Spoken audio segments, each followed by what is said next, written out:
Thursday, Friday, Saturday, Sunday, Monday, Tuesday, Wednesday, Thursday, Friday, 7 days a week. Every hour, every minute, every second, night after night, I'll be fucking you right 7 days a week. Man, anyways, tell me something all day. Someday, yeah, it hurts to say, but I want you to stay. Sometimes. Turn out the lights. Turn out the lights.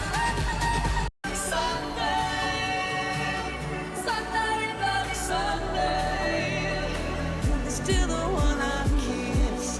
Good night. Attention Walmart, this is Gail Lewis signing out.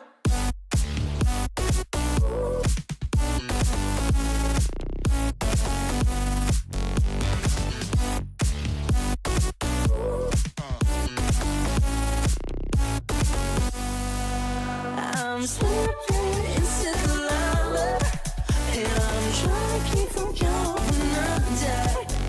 Baby, hold on to push it harder, 'cause I'm burning up for you, baby. Yeah, but I got you another fight. I have a bottle, make 'em wanna bite. I just wanna have a good night. I just wanna have a good night. Hold up, if you don't know, now you know. If you broke, then you gotta let him go. You could have anybody, any money, no. 'Cause when you were boss, you could do what you want. Well, I was sitting, waiting, wishing you believed in superstitions. Then maybe you'd see the signs. But Lord knows that this world is cruel, and I ain't the Lord. No, I'm just a fool, and I'm loving somebody don't make them love you. Yeah, 'cause girls is players too. Yeah, 'cause girls is players too. Must I always be waiting on you? Yeah, 'cause girls is players too.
This sex so good, I shouldn't have to fall for free. I go on and on, can't understand how I last so long. I must have the superpowers, last 223,000 hours. And it's 'cause I'm off of CC, and I'm off the Hennessy. And like your boy from Compton said, you know this dick ain't free. I got girls that I should've made pay for it. Got girls that I should've made wait for it. I got girls that I cancel a flight back home. Stay another day for it. You got attitude on nah, on agua, stomach on flat, on what's that?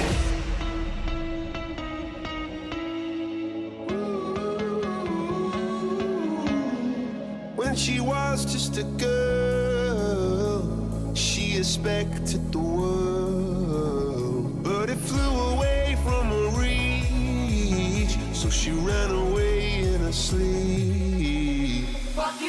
Young girl don't want that back calling me splurge. Ride me jump right off the curb. Bet this man fly like a bird. Spin on the first and the third. Solid, I'm keeping my word. Can't be my equal, I don't know what you heard. Crack up the phone, I swerve. Keep me a stupid, they purge.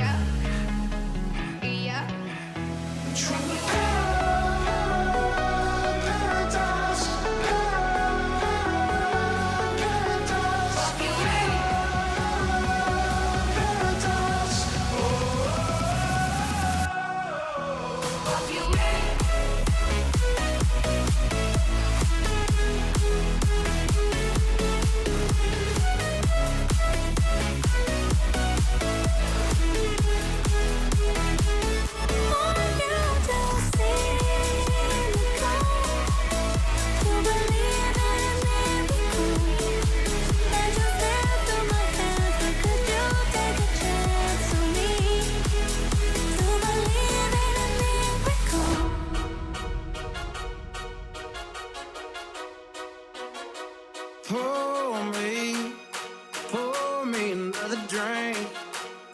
Cause I don't wanna feel a thing no more, hell no. I just wanna sip till the pain wears off. Don't wanna think about her or wear a ring without her. Don't wanna hit the karaoke bar, can't sing without her. So make them drinks strong, cause brother, she's gone. And if I'm ever gonna move on, I'ma need some whiskey glasses. Cause I don't wanna see the truth. She's probably making out on the couch right now with someone new. Yeah, I'ma need some whiskey glasses if I'm gonna make it through. I'ma be single, I'ma need a double shot of that heartbreak blues.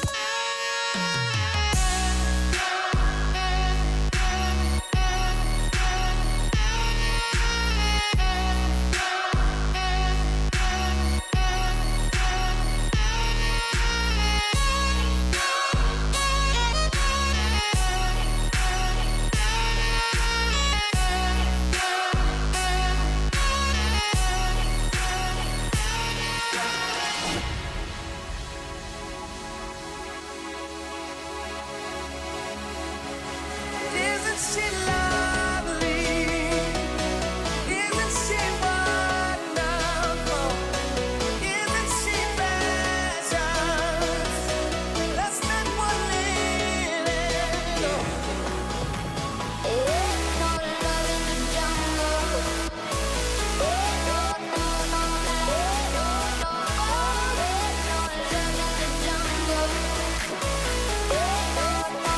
I never thought through love we'd be making one as lovely as she. But isn't she lovely? Made from love. 55 burgers, 55 fries, 55 hot dogs.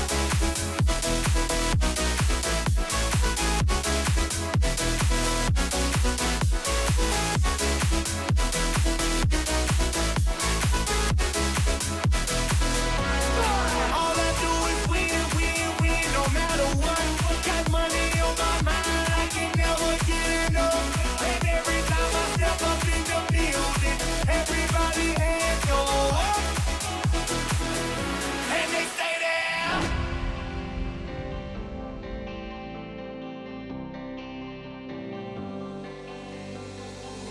Cold shoulder echoes in time. You begging me to stay till the sun rose. Strange words come on out of a grown man's mouth when his mind's broke. And it's happened once again. I'll turn to a friend, someone that understands, sees through the master plan. But everybody's gone, and I've been here for too long to face this on my own. Well, I guess this is growing up. Pictures in past and time, you only smile like that when you drink. Well, I guess this is growing up. I wish I didn't, but I do. Well, I guess this is growing up.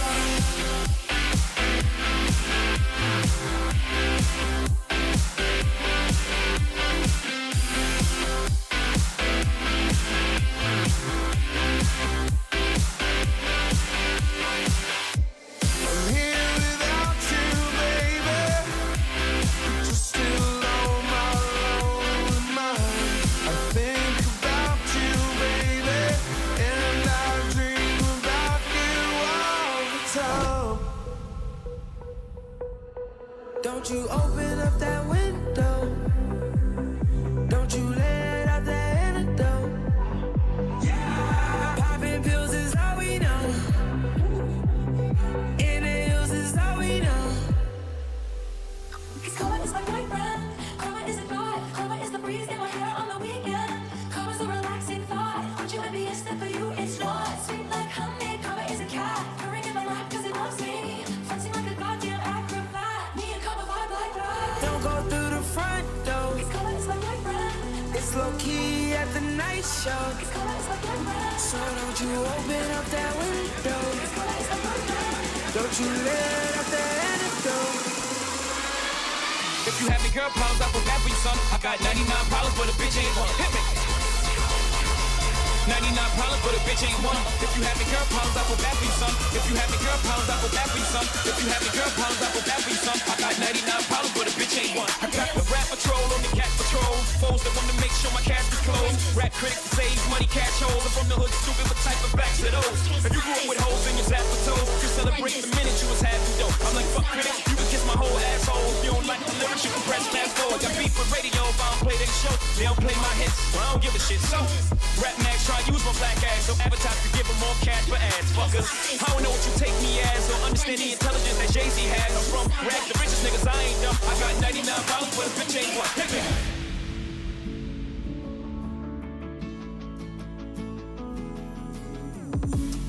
Would you know my name if I saw you in heaven? Would it be the same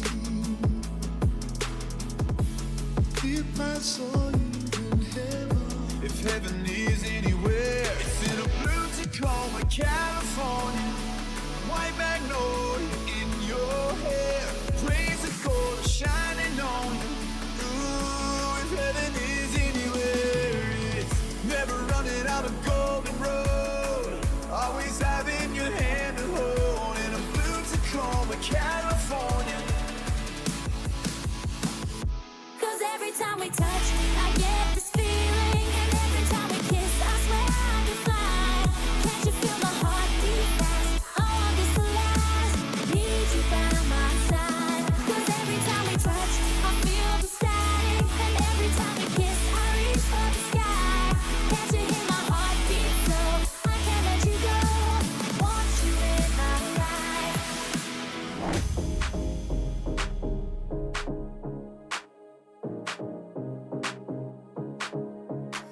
I don't like no whips and chains, and you can't tie me down. But you can whip your lovin' on me. That's right, whip your lovin' on me. Cause I don't like no whips and chains, and you can't tie me down. But you can whip your lovin' on me. That's right, whip your lovin' on me. Could you whisper in my ear the things you wanna feel? I'll give you anything to feel it coming. Do you wake up on your own? I wonder where you are. I live with all your thoughts. I wanna wake up where you are. I won't say anything at all. So why don't you I'm vanilla, baby. I'll choke you, but I ain't no killer, baby. She 28, telling me I'm still a baby. I can live in Detroit like a skiller, baby. Can I take that?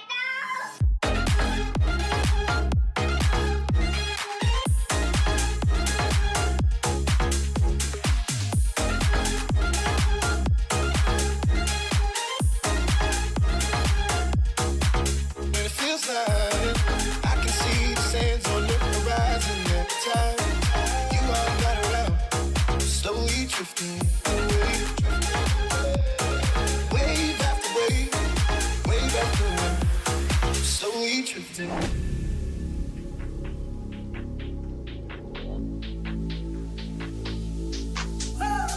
Even though we're going through it and it makes you feel alone, just know that I would die for you. Baby, I would die for you. Yeah. If only I could stop the sunrise, we could lay here all night. If only I could learn to freeze time and hold you forever. If only I had one more day, I love you 25/8. If only I could stop the sunrise, we could lay here all night. If only I could learn to freeze time and hold you forever. Baby, I would die for you. Baby, I would die for you. Yeah. If only I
far. Don't worry, baby. Just call my name, I'll be there in a hurry. You don't have to worry, you don't have to worry, you don't have to worry, you don't have to worry.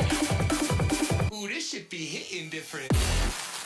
I'm a fucking walking paradox. No, I'm not a threesomes with a fucking triceratops. Reptar, rapping as I'm mocking death rock stars. Wearing synthetic wigs made of anwars, dreadlocks.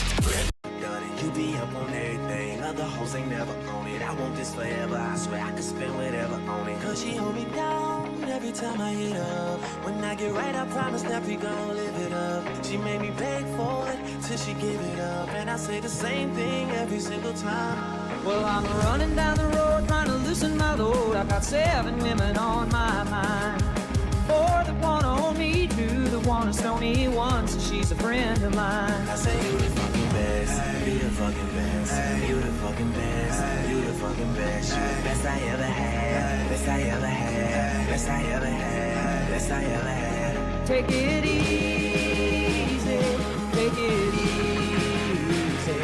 You the fucking best, you the fucking best, you the fucking best, you the fucking best. Said my niggas don't dance, he just pull up a pants and do the rock away. Now lean back, lean back, lean back. Come on, I said my niggas don't dance, he just pull up a pants and do the rock away. Come on, now lean back, lean back, lean back, lean back. Come on, lean back. Escape me. Escape me. Bottles under tires. But if I escape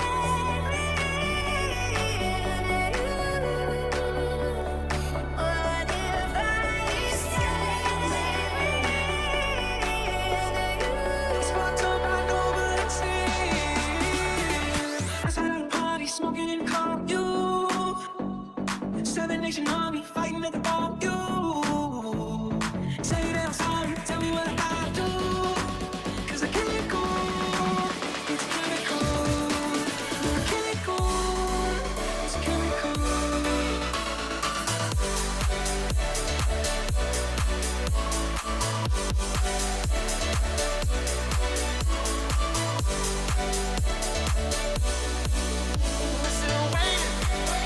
Waiting on the world to change.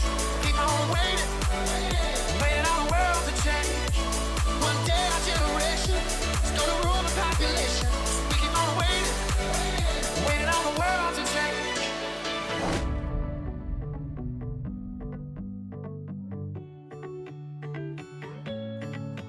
Watch me. dance, dance the night away. My heart could be burning, but you won't see it on my face. Watch me dance, dance the night away. I'll still keep the party running. I want it out of place. I want to love you, pretty young thing. You need some loving, then a love and care, and I'll take it there, girl. Every romance shakes and it bends, don't give a damn. When the night's here, I don't do tears, baby, no chance. I want to love you, pretty young thing. You need some loving. The Fitness Gram Pacer test.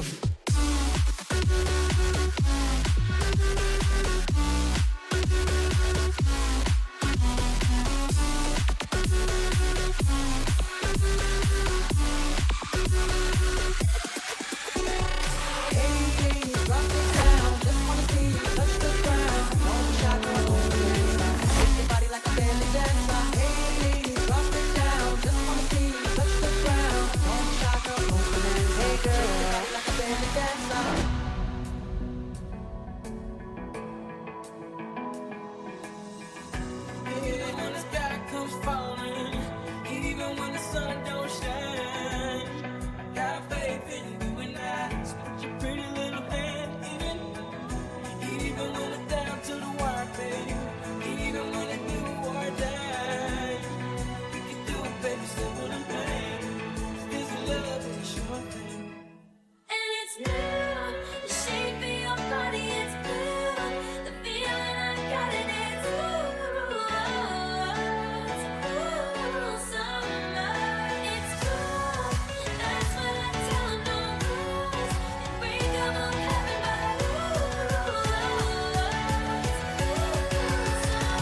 yeah, yeah.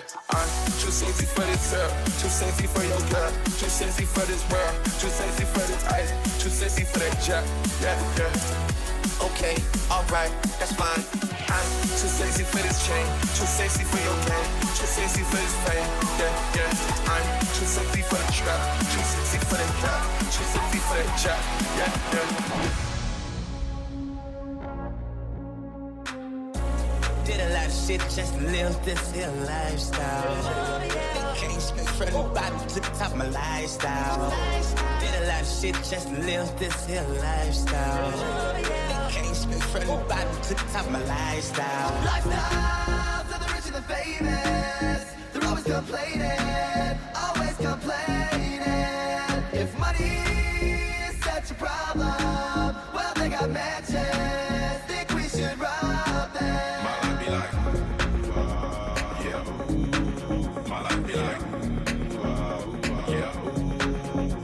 Lifestyles of the rich and the famous. They're always complaining, always complaining. Pains me to see. So many people are willing to learn how to trade stocks, but are simply just unsuccessful at it. It's not that you're a bad trader. I'm up $953, $879, $1,300! When people come up to me and they say, Dek, I'm just not a good stock trader, it's a whole bunch of baloney. Oh my goodness, I just made $30,000. You guys want to see a show today? 20 grand in a day so far. You know why I make so much money shorting? Because the answers are given to me. $37,000. We're currently up $23,000, $24,000 right now. Let's go! This is high risk, high reward. Let's go, baby! Let's go! I'm going for $100,000 today. $100,000 month coming its way, baby. You may not know everything, but all of a sudden, it's gonna click. $30,817 in the market today. Oh my goodness, guys. Welcome to the stock market.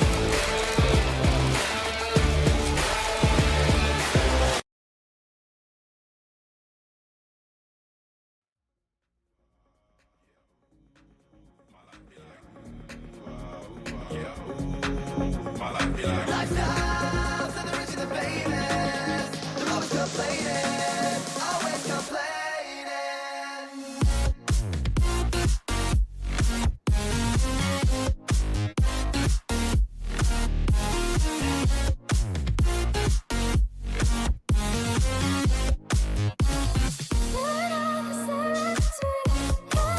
Good morning, ladies and gentlemen. Good morning, people. We're all set, ready to go. Brand new day, brand new opportunity. It's gonna be a big day ahead here, traders. I'm fired up. On.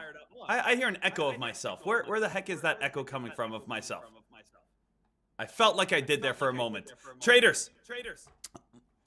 And I definitely do here. Hold on one second, guys. I don't know if you guys hear an echo. I'm actually just going to turn the music on off right here, so you guys shouldn't hear anything whatsoever. But there was a little echo coming somewhere. I'm going to figure it out. Hello? There's an echo somewhere. Hold on here, guys. Do you guys still hear an echo? Little heads on up. I want to ask you right now. Do you guys still hear an echo right now? No more echo? There must be an open link somewhere with this on. Okay. Hey, it's gone now. That's all that matters. We're all set, ready to go on this day. Ladies and gentlemen, let's get back to where we just were. Now, let's get fired on up. Let's get ready to dive on in. Let's get ready to talk about what's going on with today. Because today's a big day, guys. It's a huge day. Guys, I'm going to give you a little bit of a hint. Okay, a little bit of a hint of what's going on right here. Let's play a quick game of charades. Okay, quick game of charades. What do we have right here? Okay, someone figure it out. Someone figure it out. First one to figure it out wins $10,000.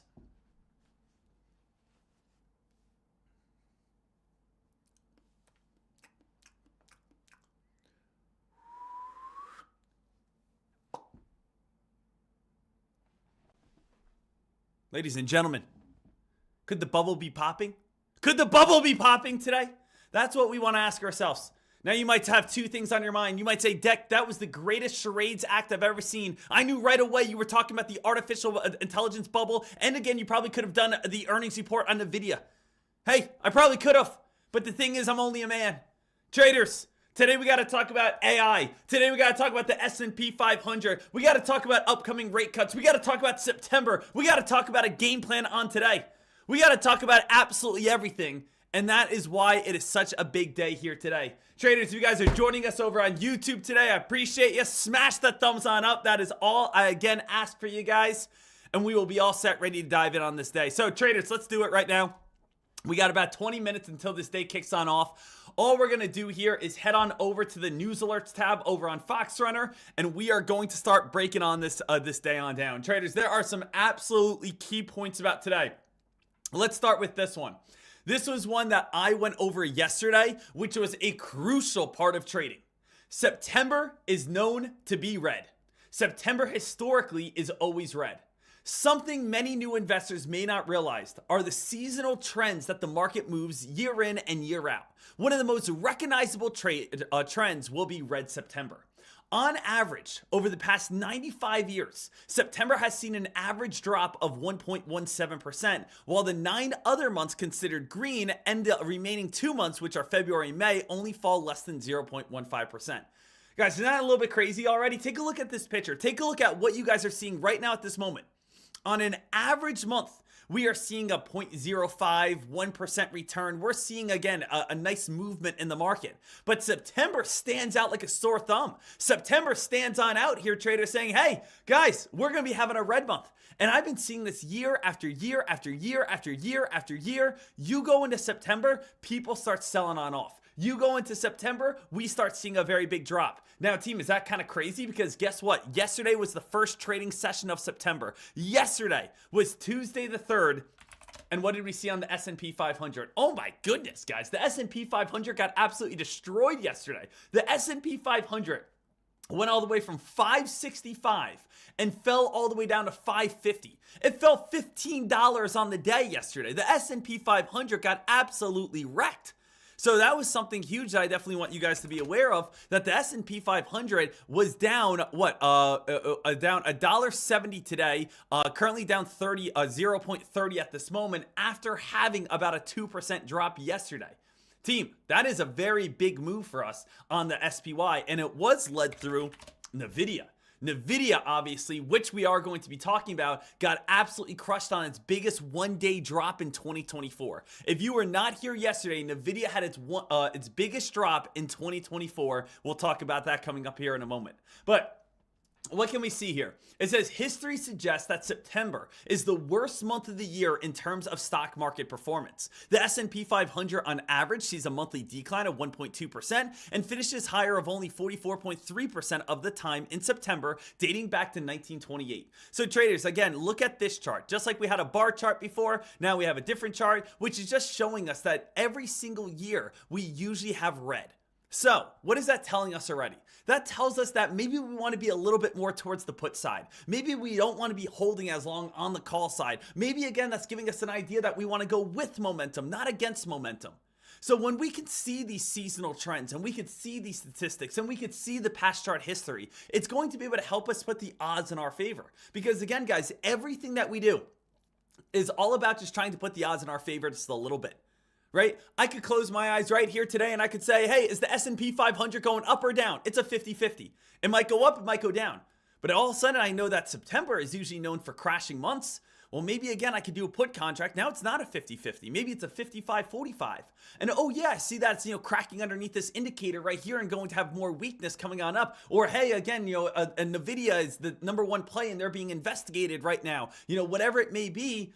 Okay, now the odds are more in my favor. We don't want to have a 50-50 every day. We want to have a 60-40, a 70-30, an 80-20, where we have an 80% chance of winning and a 20% chance of losing. And just from knowing this fact right here that September is historically red, well, guess what happens? Well, now again, I'm starting to put those odds in my favor. So the S&P 500 already starting to have a nice little drop. S&P 500 already having a lot of weakness. Now, the big thing about today that we want to be talking about is Nvidia has lost nearly $300 billion in one trading session. Guys, how nuts is that? How crazy is that to think about? Imagine losing $300 billion of market cap in one single trading session. So it says Nvidia shares fell in pre-market trading after Bloomberg reported that the company received a subpoena, excuse me, from the Department of Justice as part of the antitrust investigation. The stock dropped nearly 10% during regular trading, wiping $279 billion off the chip maker's market cap.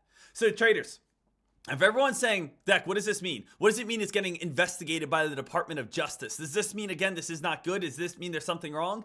They're just, again, doing their due diligence. They're just doing their research, and they just want to make sure that everything falls into line.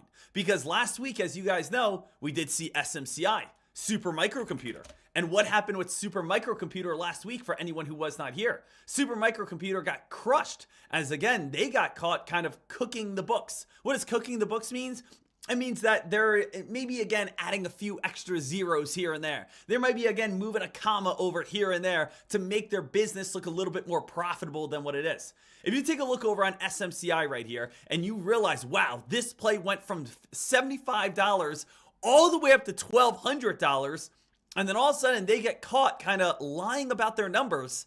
Well, guess what happens? Monster dump on down. Monster crash all the way back on down. Then everyone starts saying, hey, can we look into Nvidia? Now, again, we're having investigations into Nvidia. They're not getting called out for anything wrong. They're not getting called out for anything bad right now, but they are being looked into. So what would happen, guys, if all of a sudden Nvidia came out with, again, oh, they cooked their books. They have some sort of fraud. They're lying about numbers. They really didn't do as well as we thought. Traders, what would happen to this market? Nvidia would pop, AI would fall. Oh my goodness, it's really not as good as we thought. The market starts coming back on down. Things could get ugly quickly. So it says Nvidia shares fell 2% in pre-market trading on Wednesday after Bloomberg reported that the company received a subpoena from the Department of Justice as part of the antitrust investigation. The slide comes after Nvidia dropped nearly 10% during the regular trading, wiping away nearly $300 billion off its market cap. The company's stock then declined in post-market trading and was down 1.94% in Wednesday's pre-market.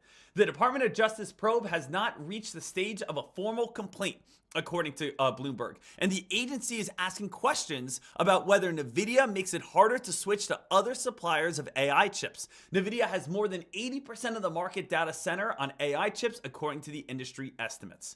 So, traders, what we have right here is that they are not being investigated as in like there's fraud or anything like that, but they are being looked into at this time.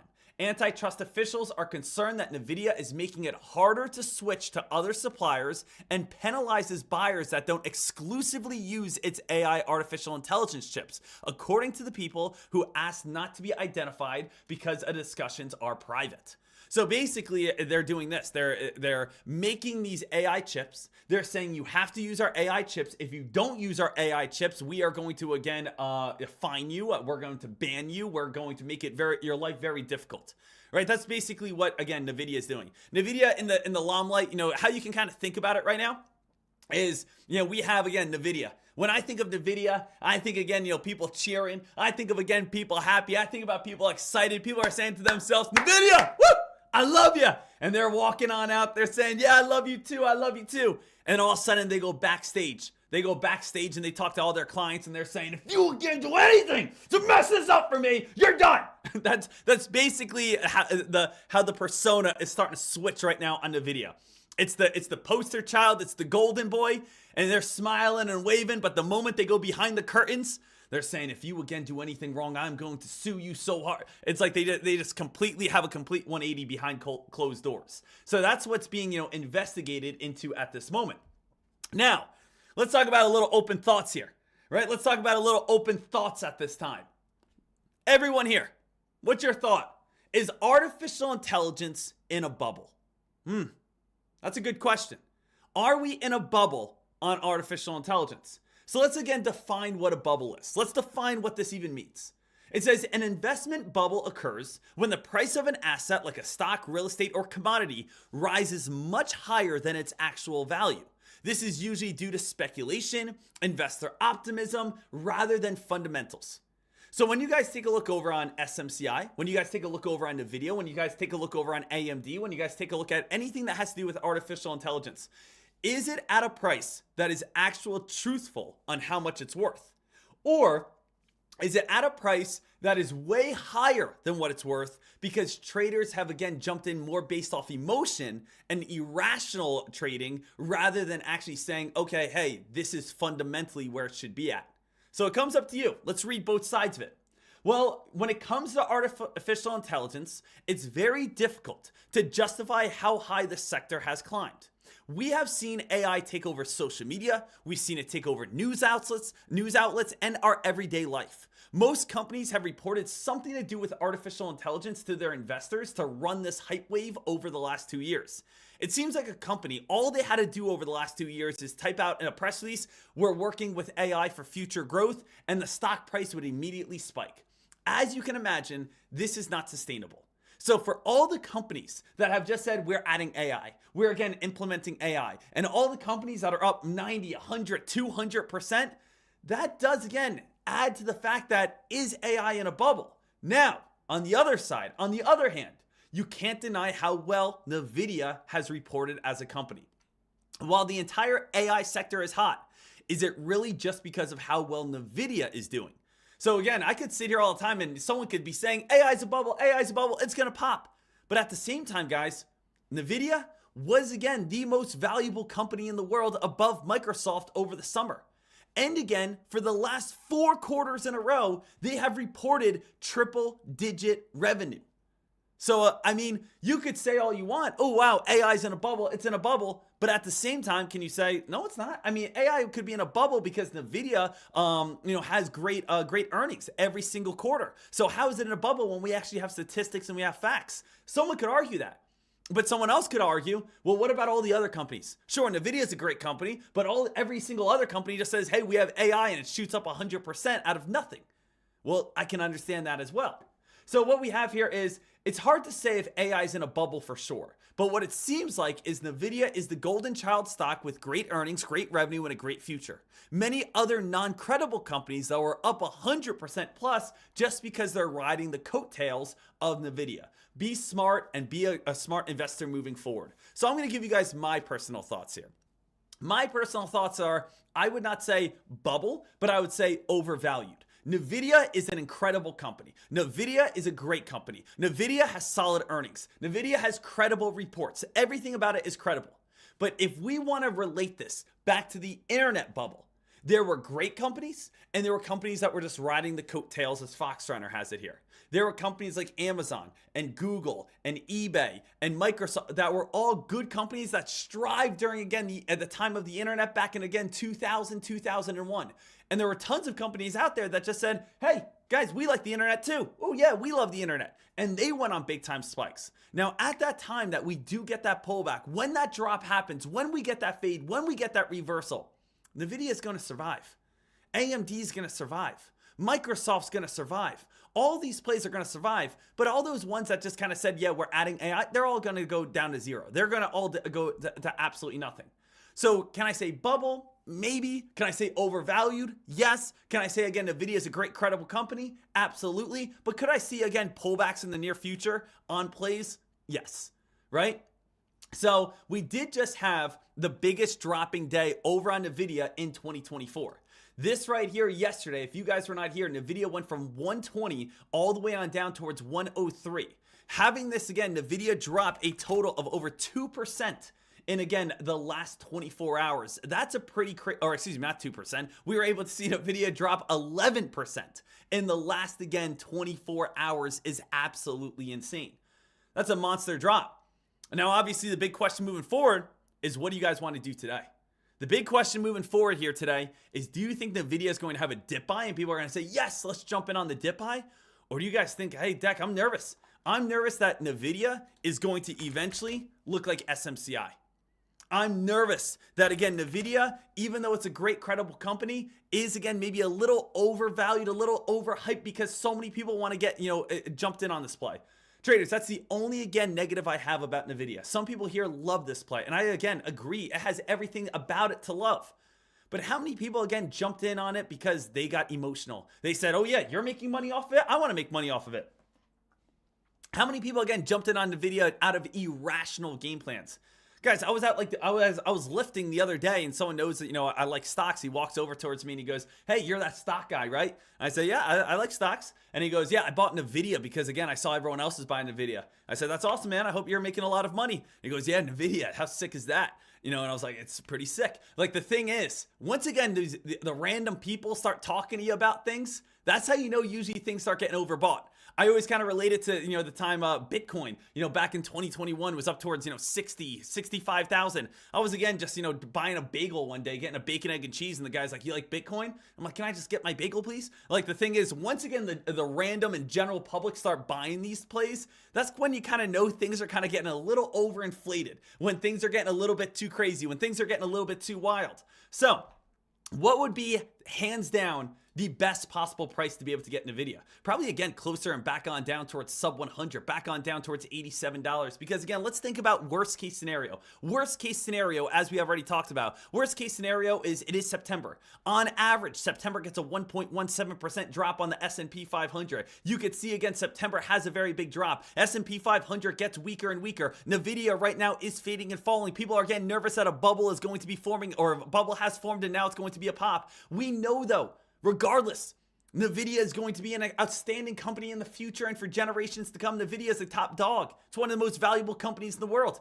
Traders, if you said to me, "Hey, Nvidia, how far could it go on down to?" Come on down to the mid 80s. If you could ever get Nvidia in the mid 80s, talk about an absolutely incredible entry. Just because, again, you like Nvidia doesn't mean, again, you don't want it to fall. People get nervous about recessions and pullbacks and bubbles popping and dropping. Guys, I say bring it on. It's not like, again, it's bad. If, again, the market's dropping, we just do puts, we still make a ton of money. And if the market drops, guess what? Better dip buying opportunities for us. So if we want to have a market drop, let's get a market drop. If the market's getting weaker, absolutely, I love it. Hey, I would love to have a dip buy. I would love to be able to see, again, Nvidia come back down to $86 if it could. I would love to see things keep on crashing and falling and keep getting weaker, right? That is absolutely great to be able to see. So let's think about what else we have here today, guys. Let's talk about some other plays that are out there. PBM, potential, but not there yet. I think PBM didn't really do too much. There was potential behind it, so that you guys are all set. Yeah, that one, again, just kind of came crashing on down. We do have WISA, which is, I think, the #1 top gainer on the market here today. Yeah, WISA. Traders, let's read this together for all smaller cap traders. It says WISA executes a $210 million definitive agreement to purchase assets. And again, we have all these big key points about this press release. It says WISA has a 3-star word press release this morning, which is one of the best you can get. We can see the word agreement, and we also know that this play has a $120 million deal. Not only is the press release strong, but there's also a low float. The float is simply the shares that are available to the public. When there's a low supply and a high demand, we see a very big spike. It says right here, if WISA falls under 216, the 50-day moving average, expect to see a sell-off on today. This will be the make or break line for retail traders. Under 216, shorters will move in. Above 216, we could see a squeeze to $5. #1 top gainer today, strong credible news, low float, 216, 175 support, as you guys can see. Let's take a look over on this play, WISA. Let's go back over towards the daily chart here. And the daily chart shows us that we have this blue line. I'm going to make this a little bit skinnier so you guys can see. That blue line right there of 216, as long as we stay above that area, you have all this room to run, tons of room to run. But if you fall underneath 216, that's where things are going to start getting weaker. That's where things are going to start getting ugly. That's where these things are going to start fading on off. You can see right here, WISA is the #1 top gainer on the day. We have the answer literally given to us right here at this moment. So let's just make sure we're not missing any sort of news whatsoever at all. What is the best news here today? Best news today does have LITXW, which is a warrant play. LIXT did have receives a U.S. patent, but again, nothing too crazy right there. WINT right here. WINT talks about completes enrollment for, again, phase 2 trials. WINT is up there as the #2 top gainer. So you can see WINT, guys, you might want to keep this on the back burner. This one did have a big sell-off yesterday and then started spiking. And we have WISA, which had the press release last night, which is why it's not showing up on the scanner right here. But it is, again, alerted over in the news alerts also. So you guys can go ahead and check this all on out so that you guys are all set. Something else, guys, that does catch, which is very big and I think, is absolutely crucial, is when we go over and take a look at all the Form 4 filings, guys. This is pretty crazy, and I feel like so many people are just like not noticing this. We can go over to Nvidia, type in all the Form 4 filings right here, and what do you guys realize when we open these articles? We talked about this the other day. The president and CEO is disposing and dumping all of these shares. The D stands for disposing, aka selling his shares. The president and CEO is selling shares here. We can go to this article, and guess who's selling his shares? President and CEO selling more shares. And let's go over here and see what we have. Well, we have another one, and we have the president and CEO selling even more shares. And we can go over here, and we can see right here. Let's open this article, and we have, guess what? The president and CEO selling more shares. Guys, this is the type of information you need. This is the type of information you guys need to understand. If you're seeing that the president of Nvidia is selling his shares, and then again, 2 weeks later, we have Nvidia having the biggest red day of its year, things are starting to add up a little bit, aren't they? Does anyone think that's a little bit odd? Does anyone else think that's a little bit weird? How again, 2 weeks ago, Nvidia, this president and CEO, it was selling hundreds of thousands of shares, and now again, yesterday, we had the biggest dropping day in 2024 in Nvidia. Guys, follow the big money. So for everyone who has Fox Runner, you guys can literally go over to the Insiders tab and you guys can follow the money so that you guys are all set, ready to go. If you guys don't have the scanner, it is in the description below, so you guys are all set, ready to rock and roll. Now, traders, it comes on down to what do we think is going to be happening here next? What do we think is going to be, again, coming on up? What is going to be the main move on the day here today? Let's get ourselves prepared. Let's get ourselves ready to rock and roll. But everyone right now, everyone yell out over in chat. What do you think Nvidia is doing today? What do you think the market's doing today? Up or down? What are you guys thinking? Everyone tell me right now in the chat room. We don't have enough time to do a vote, but do you guys think that the market's going to be spiking up today? Do you guys think, again, everything's popping and bouncing back on up? Or do you think we're having a reversal right back down? Do you think, again, we could get some weakness and start dropping and start getting a little bit of a fade? So, there is a lot going towards it on the bullish side, on the negative side, and we will see, of course, what we have coming on up. I would personally like to see Nvidia get a little bit of a spike and then honestly look for, again, some more puts back on down, right? We have so much negative momentum and see, what is possibly going to be coming on up here. Zach Hopper, I'm looking for a rejection at 10 a.m. off the JOLTS data. So again, JOLTS data, 10 a.m. We can definitely keep our eyes peeled over on that. Thank you again for the heads on up. Man, I absolutely love this community. I absolutely love this community, guys. The people that are, again, placing alerts and helping on out and being informational and being credible. That's what it's all about. Traders, there's no other place in the world like Tradecaster where you are going to have some of the most educated, most of the entertaining, some of the most significant traders out there. And damn it, I also mean the absolute best looking community. The people in this room right now that are watching, you are so damn good looking. It's incredible. It's incredible. Everyone give yourself a little pat on the back on just how good looking you are. Every single one of you. Whew. Never gets old. It never gets old not being ugly. You know what I mean? Of course you guys do. It never gets old of not being ugly. It's a great feeling. Shout out to you guys for not being ugly. It's a great feeling to wake up towards. We got a little bit of that edge. Every day we wake up with a little bit more of an edge than ugly people. Guys, let's do it. Let's have ourselves a day.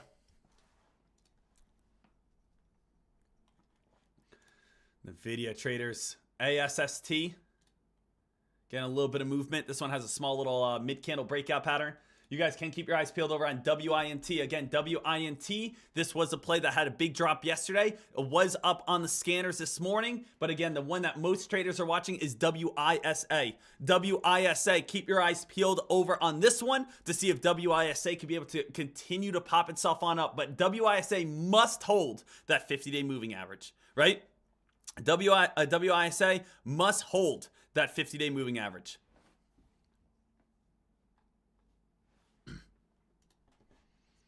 Let's see what we have coming on up. We got Nvidia right now sitting at the price of 105.50. A little bit of an upper shadow here right off that VWAP area. Now, a lot of traders are going to be saying to themselves, hey, Dek, I'm looking for a dip buy. I'm looking for a bounce. I'm actually, again, still, I would rather, again, look to go with this momentum on the downside. We know how much this has been dropping. We know how much this has been fading. We know how much this is falling. September 6th, Friday's expiration, just put it for 105 put contracts. keep riding this bad boy on out. I want to just see, what could this play be able to do for us next here? So again, Nvidia, if I take a look at this, I'm trying to figure out, where's the big downtrend at? Big downtrend up towards around 106.65. Downtrend from this pre-market. Again, the VWAP is definitely trying to fight as a resistance line right now. No trades for myself here yet today, guys. No trades for myself here yet today.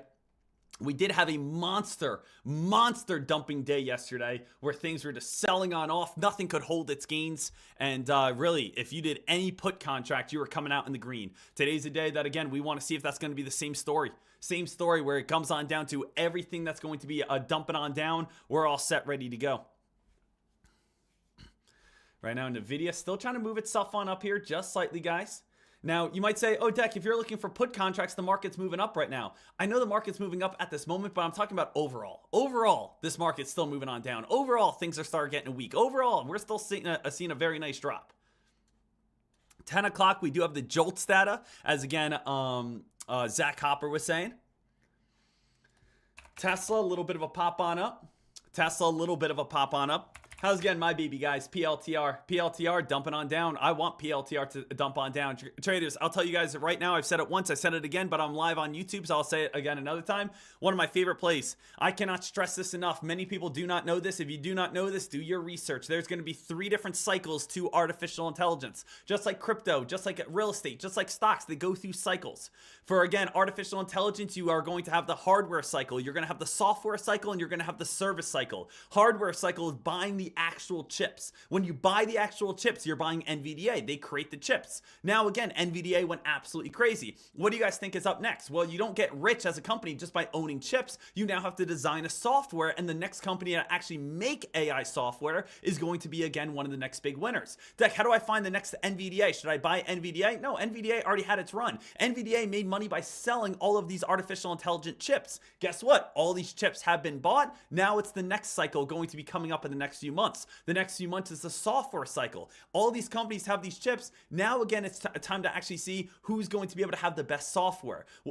Well, the idea is PLTR is going to make like Windows 98. And you can be able to have a lot on your computer. A computer is great.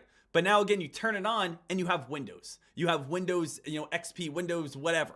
Right? So it's the software to design artificial intelligence. So that's why I like PLTR so much, as I think they're going to be one of the best winners for the software cycle. And then after that, it's the service cycle. Who has the chips? Who has the software? Who built? And now who can be able to get a nice business off of it? So again, if you want to look into a little bit more of that, dive in, do your research. 3 different cycles. Hardware already again complete essentially with Nvidia, semiconductors, SMCI, AMD. These are the crazy ones. Next, we're going to the software cycle on who's going to be able to build the open source platform for, again, actual programs to develop, and then the services, which will be probably the bigger companies like Microsoft and such, on, again, supplying the best AI services. But next coming on up, probably over the winter time, is going to be the software cycle. Make sure you guys do your research and be aware of that. Nvidia right here.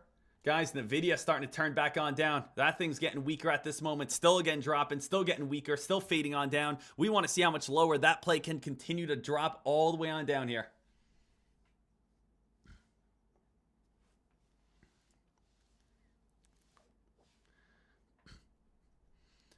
So we still have a little bit of this hype, still a little bit of this momentum. Dek, what type of coffee do you drink every single morning? She's Louise. No coffee, guys. Nothing goes into this body other than pure air, oxygen. I'm talking about grass-fed wheat. And then on top of that, some crazy pre-workout that was designed in some sort of factory. Nothing else. Body's a temple. Nvidia, guys, already starting to get a little bit weaker. Nvidia already starting to get a little bit weaker right here, team. Going down with that momentum. Room to fall all the way on down towards $100. If you are, again, jumping on in with a little bit of this fade and drop, we have room to fall technically all the way down towards the low 102s, down towards, again, 101s. So far, guys, this is insane. We have seen Nvidia drop 11% yesterday, and now it's already down 3% already. We're down almost 15% on Nvidia. A 15% drop in the matter of about 24 hours. So, gorgeous. The lower it goes, the better. I want Nvidia in the 80s. Come on down towards the 200-day moving average. If anyone does not know, the best place to always be able to buy long-term investments, everyone switch on over towards probably a weekly chart or a monthly chart. Switch on over to, let's say, a weekly chart. Everyone just do this for a moment. Go to Nvidia, switch over to a weekly chart. Go to a 50-day moving average or 200-day moving average, an area that has not been touched in a very long time. If Nvidia ever hits the 50-day moving average at $82, that will be hands down the best, again, dip buy that you can get. Same exact thing. Just go over if you want to see a little, prove my point. Go over to the S&P 500.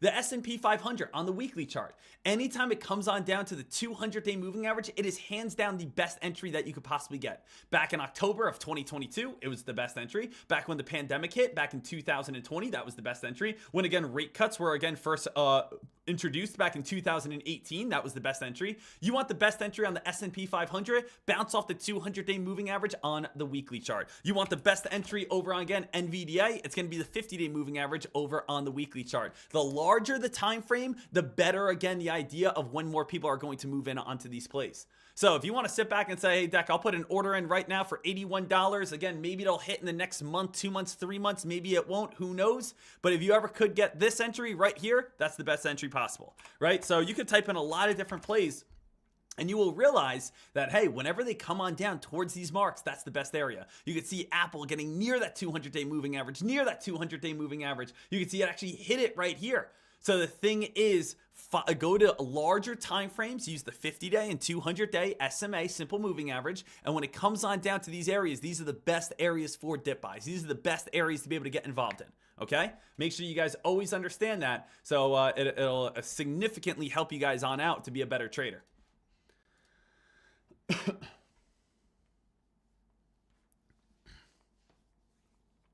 So we are all set, ready to rock and roll, staying again absolutely dialed on in here, baby. Aaron, shout out to you, buddy. I appreciate you, man. Hanging on out with Luke. Luke's the man.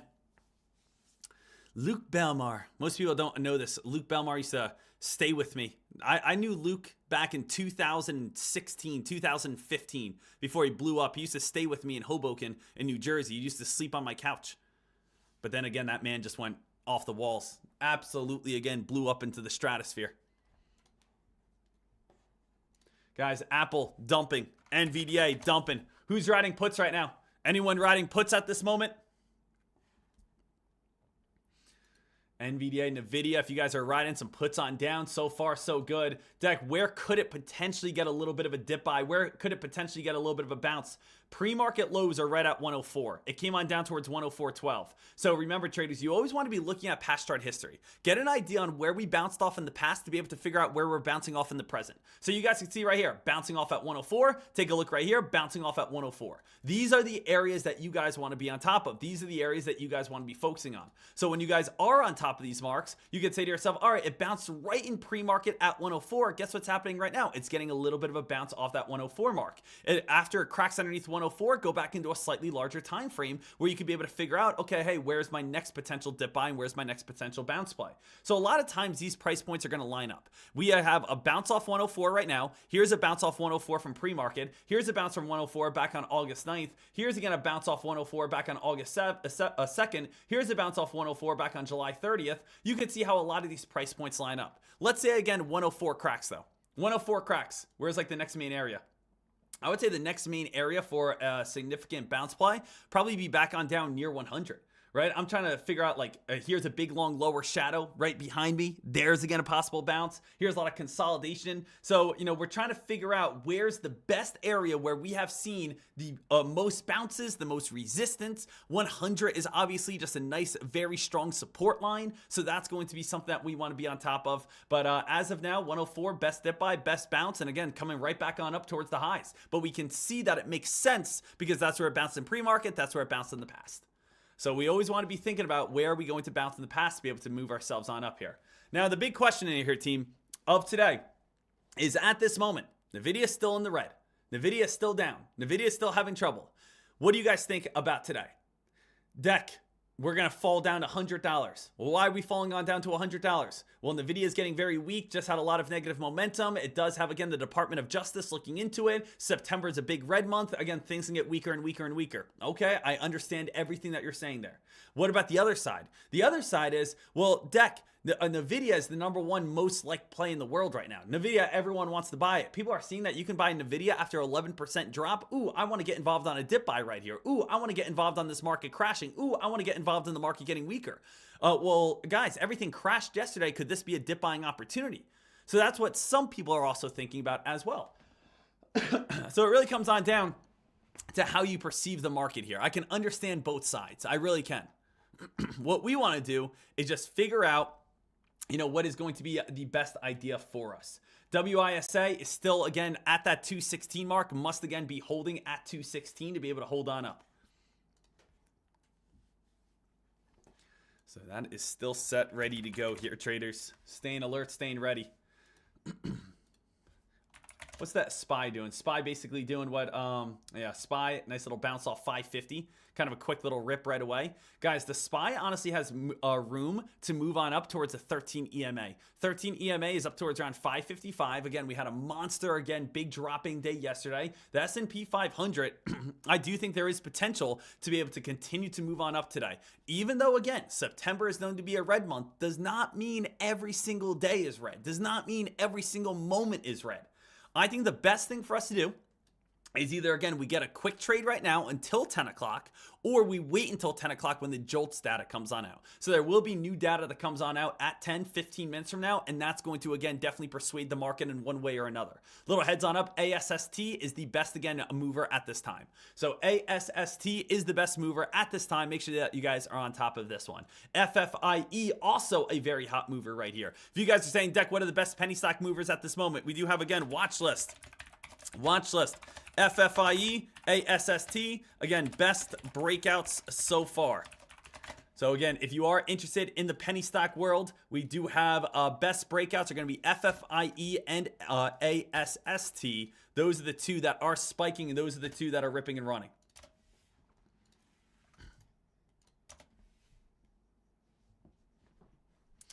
Big Benny, would you guys do options or just buy and sell Nvidia with shares?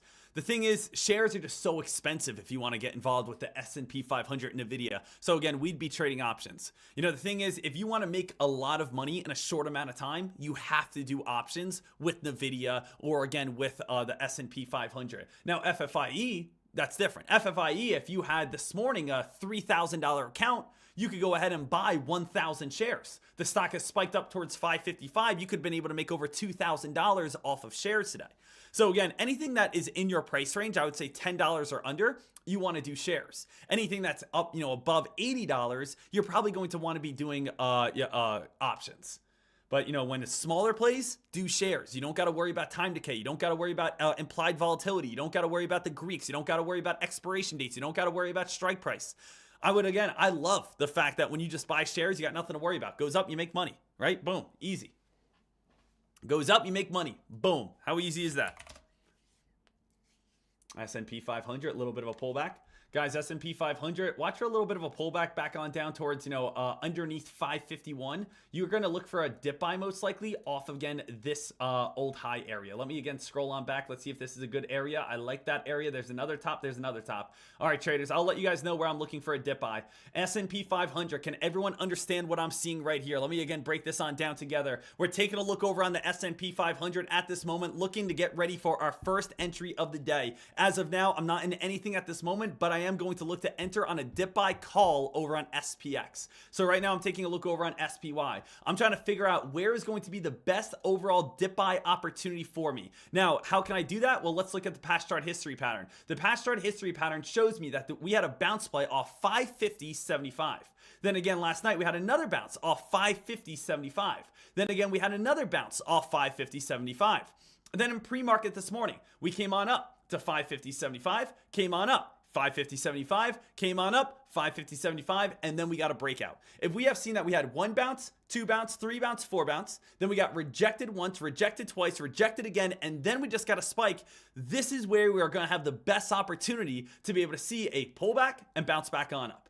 That's what I would be looking for. That's, again, the idea of where I'd want to be focused on. So for me, I always like trading, as you guys know, SPX. SPX is going to be a little bit more of the crazy version of the SPY, but I would, again, look to be able to get involved over on this play, SPX, go over to September 5th, go to tomorrow's date, not today's date. I don't like doing a lot of times same day contracts, and I'd probably be looking for a strike price right around that 5,020 area after we get a pullback, and then we'll be slightly out of the money. Then I'll probably do 2 contracts, go over towards market order, and I'll be all set, ready to go. But I will let you guys know this will be my dip buy area. When the SPY comes on down towards around 550.75, that's most likely when I'm going to be pulling the trigger, getting, again, a nice move on up. Okay? So, Dek, what if it doesn't come on down towards that area? If it doesn't come down to that area, then we'll just sit back. We'll, again, negotiate a new plan, or, again, you'll figure out a new game plan. And again, look to be able to see what's going to be coming on up. But I'm going to look for a quick scalp off, again, strong areas of support and resistance. That's what I'm always looking for, guys. That's what I'm always looking at.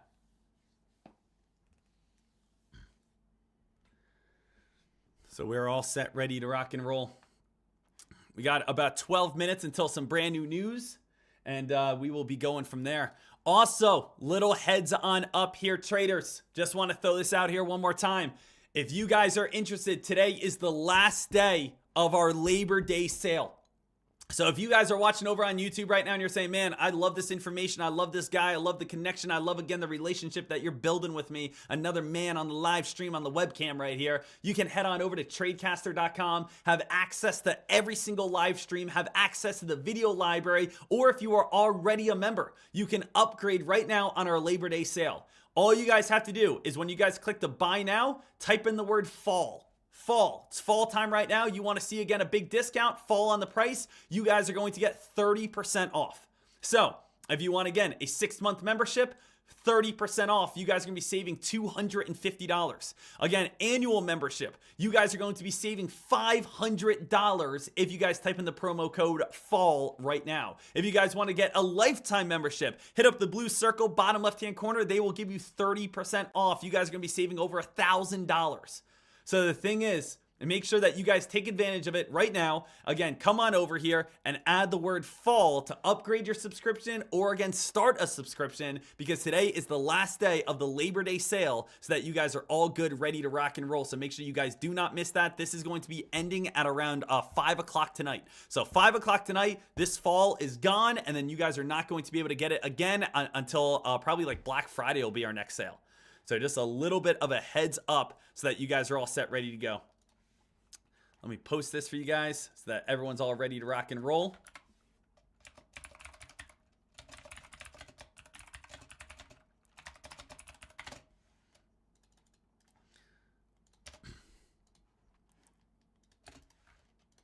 All right, awesome, traders. Let's keep our eyes peeled now. Let's get ready to go. Dek, can you check the mic over in the pro trading room? Let me, again, I'll try to refresh that for you. Right now, again, all the settings are normal over on the Pro Trading Room one. So everything should be solid and all good over there. S&P 500. S&P 500 here, traders. We are, again, watching and waiting, seeing where this momentum is going to take us. I'm going to change again. I'm going to change this order once we actually do have a little bit of a pullback. So don't worry, this is not the 100% exact order. Once again, the S&P 500 falls, I might change my strike price around. So just a little bit of a heads up for you guys right there. So, man, we are all set, ready to rock and roll. We are all set, getting dialed in. S&P 500 here, traders. Want to see if we are going to get a pullback. FFIE. FFIE is still doing beast moves right now, guys. 350 to 550, a $3,500 account. Who here has $3,500 in their account? If you bought in this morning, you'd be up $2,000. You would have been able to be up over 80% on your account already today. That's the beauty of these smaller cap plays. Smaller cap stocks, guys, are going to give you massive returns in such a short amount of time. We take a look over on FFIE. It's currently up 61% at this moment. How crazy is that? ASST still trying to grind on up a little bit, and WISA, again, it is underneath the 50-day moving average. As long as that is underneath the 50-day moving average, that one is not holding up its gains. Right now, FFIE has the hype with ASST on the back burner. Dek, is there any sort of news on FFIE? I don't think so. But let's, again, double check. Maybe something came out a little bit later. FFIE. Nope, there's no news I see at this moment. Nothing that we have at this moment. FFIE is just kind of pumping on up. Pumping on up. No news came on out. No hype. No, nothing right here. So again, just a little heads up for you guys. Over on FFIE, we could search this together, go over towards FFIE right here. As we take a look over on FFIE, we can click the news tab. And as we have for news, it's Tuesday, September 3rd. So yesterday was, again, the last press release we had. Yesterday stated that FFIE, your vision, our drive, co-creating future of affordable AI EVs. It's not saying it has a partnership. It's not saying it's sold X amount. It's just saying that, hey, we have a new campaign coming on up. That means nothing. And also, if you're saying that this is the news here, this news was at 3:52 yesterday. So yesterday afternoon, this news came on out. FFIE hasn't done anything. It just started spiking randomly today at 9:30. So please be aware, this is a very dangerous play that it could be a pump. There could be something else going on here that maybe we don't know. There might be something. Well, Deck, what else can we check? What I would do if I were you is I would check over here and go to FFIE and see if there's any Form 4 filing. Well, guys, when was last Form 4 filing? Thursday, August 1st. Okay, Thursday, August 1st. Let's see here. If this is the CEO buying, well, we probably know what's going on. So we have right here, guys, we have the global chief CEO. Okay, here's the CEO. And nope, okay, he's only disposing. Okay, this is weird. He's only disposing one share. Okay, so we do have the CEO, but he actually sold one share. All right, so that's really nothing. I thought we were going to come over here and we were going to see CEO, Edith Mathias acquiring. Acquiring 100, 200, 300. Then we could understand why the spike maybe is happening. But again, right now, nothing too big, nothing too significant at this moment. But we are seeing FFIE at this time going on this pretty big spike.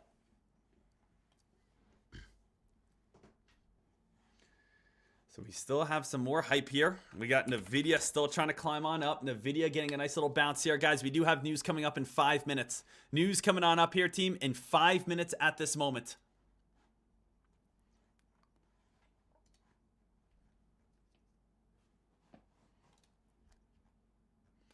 Baby, oh baby, oh baby. What a day. What a day. Got Nvidia still trying to climb. A big day tomorrow. Who do you guys got? Ravens or Chiefs tomorrow? Ravens or Chiefs? That's a tough one. I'm going Ravens, guys. I'm going Ravens. I'm going Ravens tomorrow. 100%. Hammer it. Money line. Hammer it. And also, just a little heads on up, guys. I don't hate the Chiefs. I respect the Chiefs. But it is a little annoying every time you watch the Chiefs, isn't it? It's a little annoying. First things first, again, they're always winning a ton. Next thing, again, I just want to watch football. And again, all I'm seeing is, Taylor Swift sitting there. And if she laughs, it's like on ESPN's top 10 for her, like giggling and drinking a Slurpee. Then on top of that, you got, Patrick Mahomes' little brother dancing across the field, like half naked during halftime. It's like, I feel like every time I watch a Chiefs game, I'm watching an absolute circus. I don't like watching them. So the thing is, I just hope the Ravens just absolutely destroy it. Just absolutely destroy it. Hey, I only hate it because they're so good. You know what? Take it as a compliment. And I'm allowed to say this, guys. Yeah, I'm a Jets fan. My team hasn't done anything since 1969. So you know what? I'm allowed to say some things out there.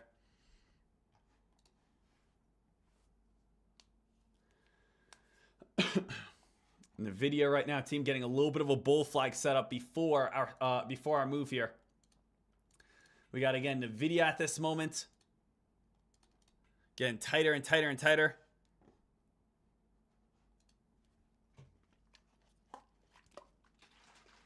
See what we got. See if this wedge is going to form. See if this wedge is going to get tighter here. Make this move. Look for this play. Look for this pop. Look for this action here. And I'm still looking for my S&P 500 bounce play. Guys, Jolt's data in 2 minutes. We're probably going to see a move in the next 2 minutes. We're going to see volatility. We're going to see action. We're going to see some hype in the next 2 minutes here. So Nvidia keeping this one on high watch and high alert for all traders. Baby, oh baby. Let's have ourselves a day here. Let's have ourselves a day. Breathe it in. Ah, that great fall air. It doesn't get much better than this.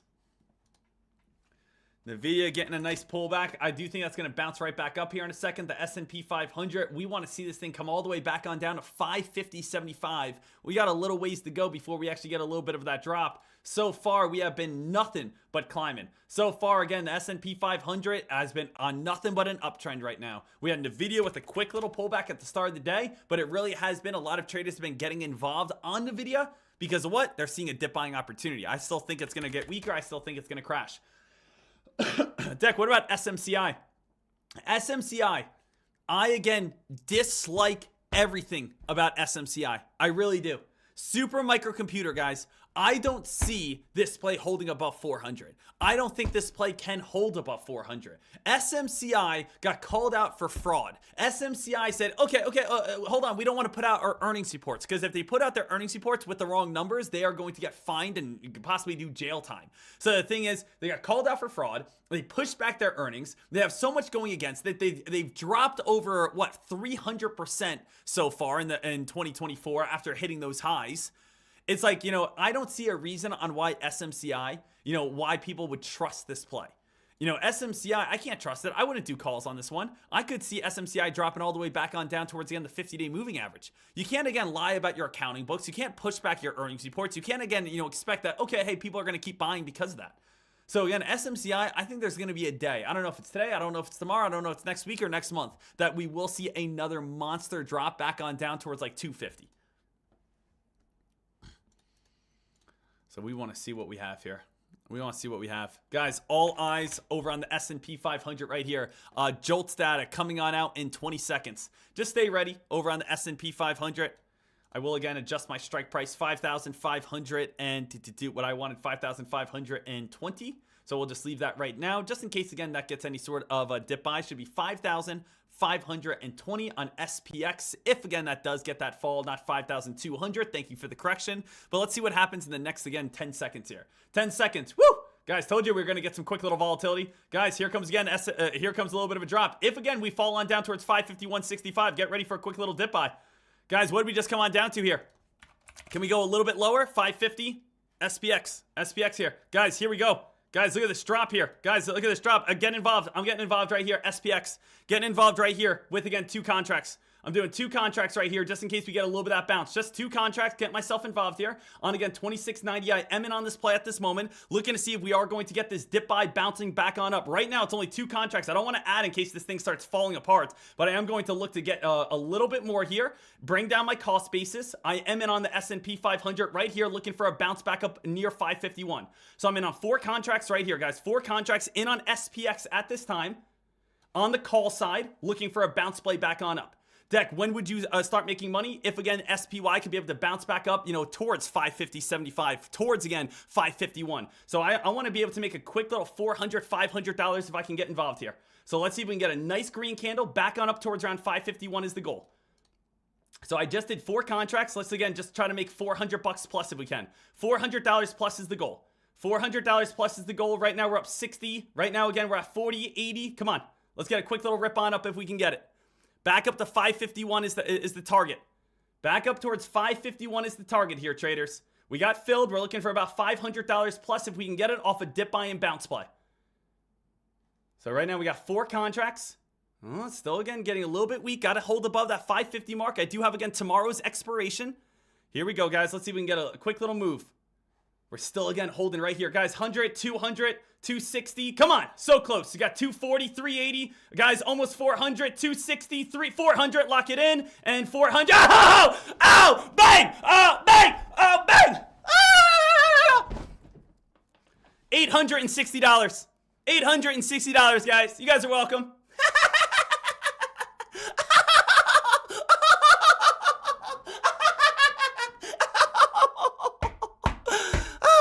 Oh, baby.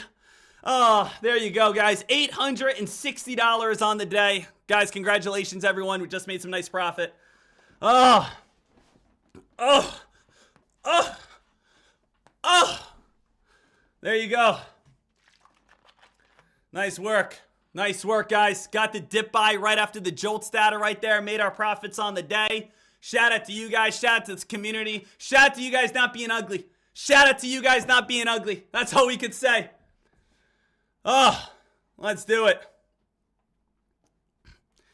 Guys, what did we talk about there? Let's break this thing on down. Let's break this thing on down. Let's understand how we knew to get in on this play, how we knew what was going to be happening, how we knew what we had here. Okay? What we have at this moment, traders, is we have number one, we were prepared. How were we prepared? Well, we knew the jolt data was coming out at 10 o'clock. As again, the jolt data came out at 10 o'clock, we knew that there was going to be volatility. So we were prepared for that volatility. Now we said to ourselves, let's get involved at an area that has a strong opportunity for a dip buy. We know that we had pre-market 550.75, pre-market 550.75. We keep on scrolling back. Here's again 550.75. Here's again 550.75. Here's again 550.75. Here's a bounce play right at 550.75. Here's a bounce play at 550.75. And again, another bounce opportunity right off that 550.75 mark. So I said, okay, 550.75 is where I want to start getting involved in.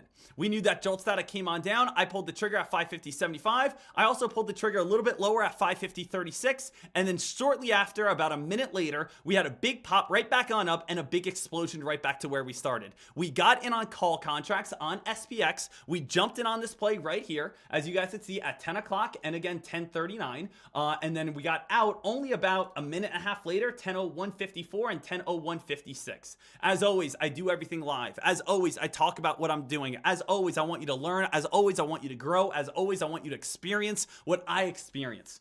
I want you guys to see when I win. I want you guys to see when I lose. And I want you guys to be able to say, hey, you know what? He's doing it all live. The transparency behind this, guys. So let's get absolutely fired on up here. And traders, if you guys want to continue making some big money like this, guys, hey, you guys already know it, baby.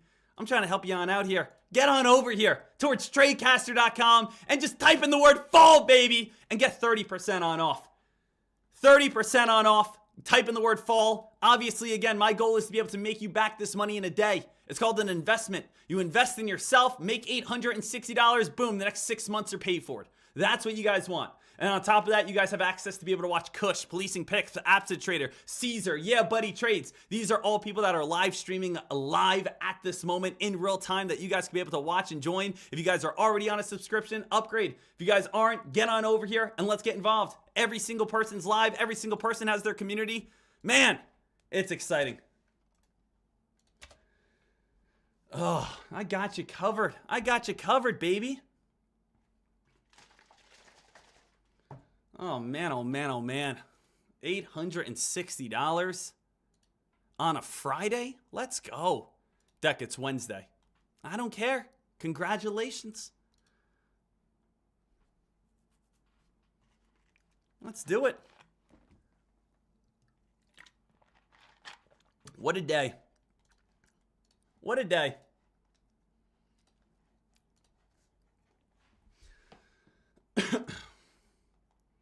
Gotta do it live as always, guys. Gotta do it live. If you ain't doing it live, you're not doing it at all.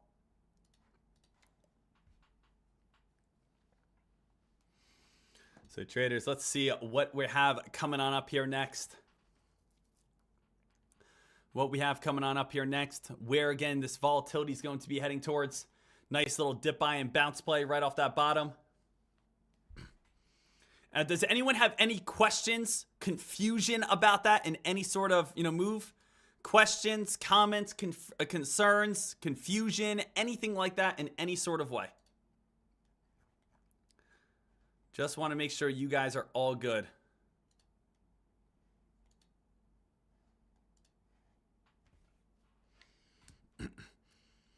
Man, that was a great pop back on up. That thing just ripped. If it hits 550.75 again, would you do it again? The first bounce is always the biggest. Okay, guys, this is what I always call the basketball effect. Okay, if you type in basketball effect, nothing is going to show up on Google. But when it comes to dip buying, this is what I call the basketball effect. Okay, this is you. This is you right here, and you are having a great time. Okay, you throw a basketball up in the air. Now, when you throw this basketball up in the air, what do you guys expect is going to be happening as it comes and hits the ground? As again, the ball hits the ground, it's going to get a bounce. But that bounce is always going to be the biggest one. Then as it hits the ground again, it's going to bounce another time. And as it comes on down again, it's going to bounce another time. But notice eventually what happens. Every single bounce that you have is slightly lower and slightly weaker than the last one. And this is usually what we see a lot of times with, again, our dip buys. So we just had a huge, again, drop, a big time bounce back on up. Now we just had another one, 550, 70, here's another bounce. But there's a great chance, and it's not always, but there's a great chance that we're going to not be able to spike as high on up. So maybe it'll squeeze, maybe again it'll go on some sort of crazy rip and run, that would be awesome. But in most cases, the first bounce will always be the best bounce. The first bounce will always be the biggest bounce. The first bounce, just like gravity, will slowly again take it on down. So I do want you guys to always be aware of that.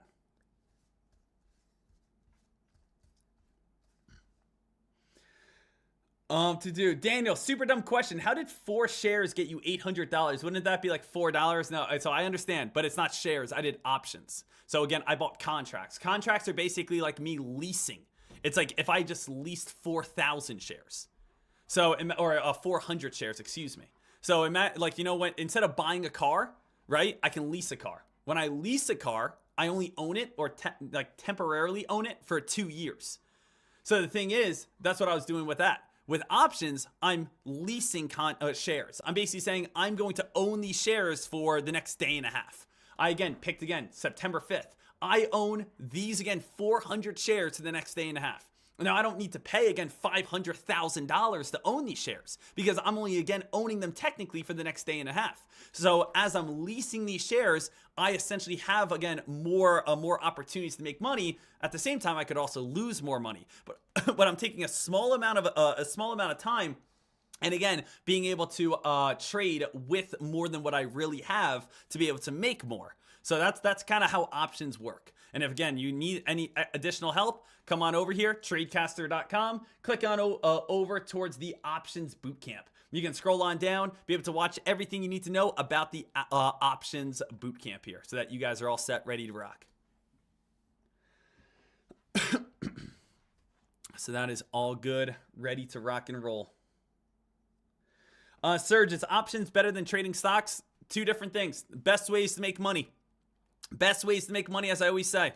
Number one, I think the best way, and one of the best ways, is just going to be, again, looking at the micro-cap plays. Micro-cap plays are going to be stocks that are going to be about $15 and below. So again, if you want to get involved in micro-cap plays, FFIE, you can make massive amount of money.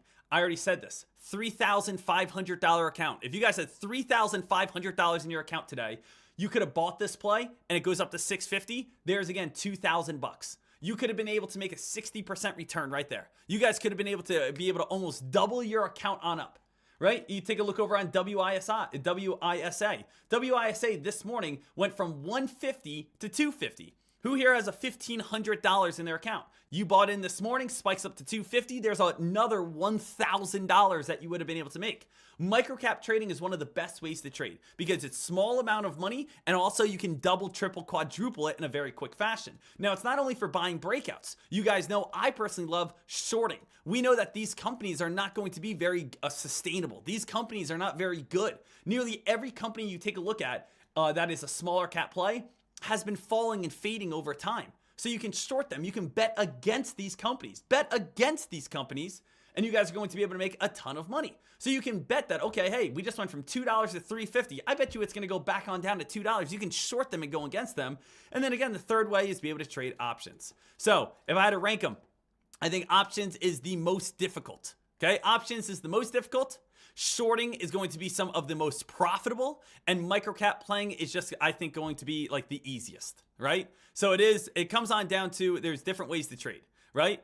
Microcap trading, probably the easiest. Shorting is what I think is going to make you the most money, and options is the most difficult, but yes, you can make a ton of money as well. So really, again, shorting and options is kind of like the way I think, everyone should be able to make cash and everyone should be able to make money. Right? It just, you really want to learn, you really want to study those, you really want to be able to figure those on out.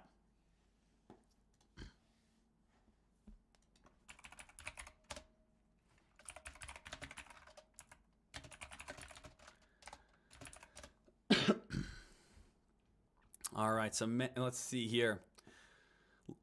Coco, what is JOLTS data?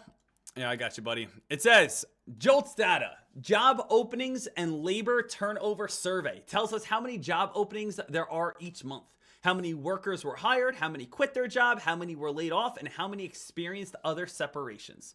So it's basically giving us like employment data, right? Employment data, unemployment data, helping us on out like that. So that we're all set, ready to rock, baby. Ready to go. Dialed on in here, team. Man, we are about to have ourselves a day. That's all I could say. All right, Dek. All right, let's look for our next trade. I want to try to get myself up over $1,000 today. S&P 500. What's SMCI doing? SMCI, this play here. A little upper shadow at the very tippity top over on SMCI.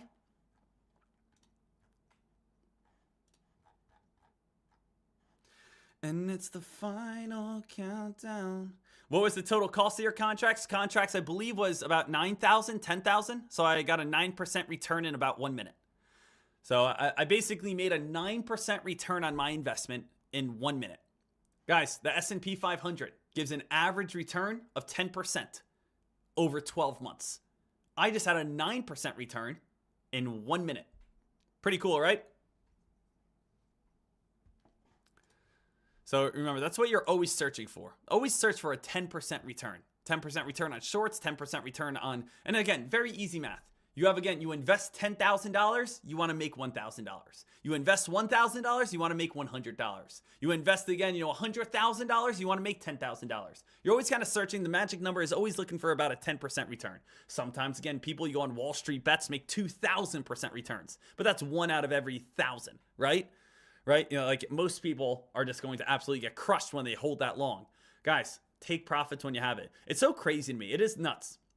It's crazy that you work a normal 9 to 5. And maybe on your normal 9 to 5, you make $180 a day. Maybe you make $200 a day. Who knows, right? Whatever that may be. You make $200 a day, let's say.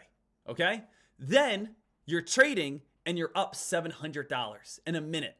And you say, oh, baby, I want more. It's like you are making 3 days of work in 1 minute. Lock it in. Lock it up.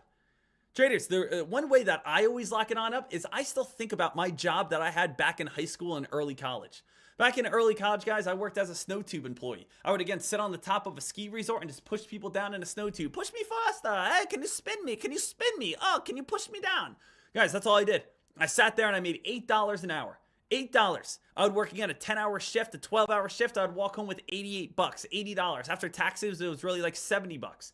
Imagine in the middle of January, standing outside in the cold on top of a ski resort mountain, pushing people down on a tube to walk away with $80 at the end of the day. That was it. Now I, again, trade.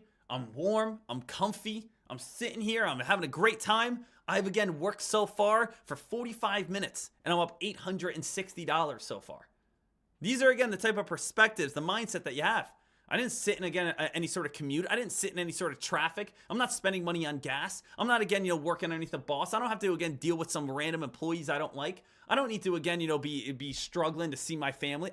That's not what it is with trading, right? We want to be able to, again, be able to make this money, enjoy life, not sit in a cubicle all day.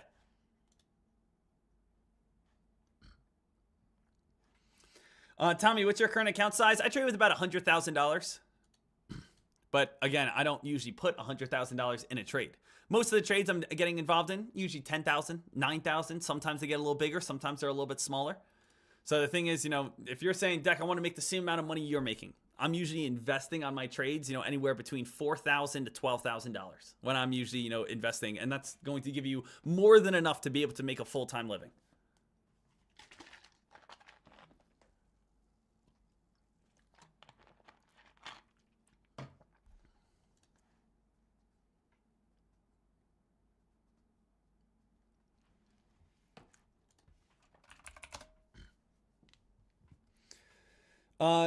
Dek, do I need $25,000 to trade options? Nope. Again, all you guys need is, for most brokers, or the broker I use, is $2,500. So, you guys already know this. I always try to hype them on up because I appreciate all that they do. Again, the companies and the scanners and things that I use, I like to, again, promote. And the reason why I like to promote them is because they help me make money. So again, if they help me make money, I know they can help you guys make money. So the thing is, guys, that is my broker right there, Lightspeed, that you guys could see here. So you guys can get the same exact layout, the same exact contracts, the same exact pricing, the same exact everything, so that you guys are all good. So again, whenever I'm promoting, you know, scanners or brokers or whatever, it's just they help me make money. If they help me make money, I assume they're going to help you guys make money. And that's what it really comes on down to. So S&P 500 here, traders, all set, ready to get involved in.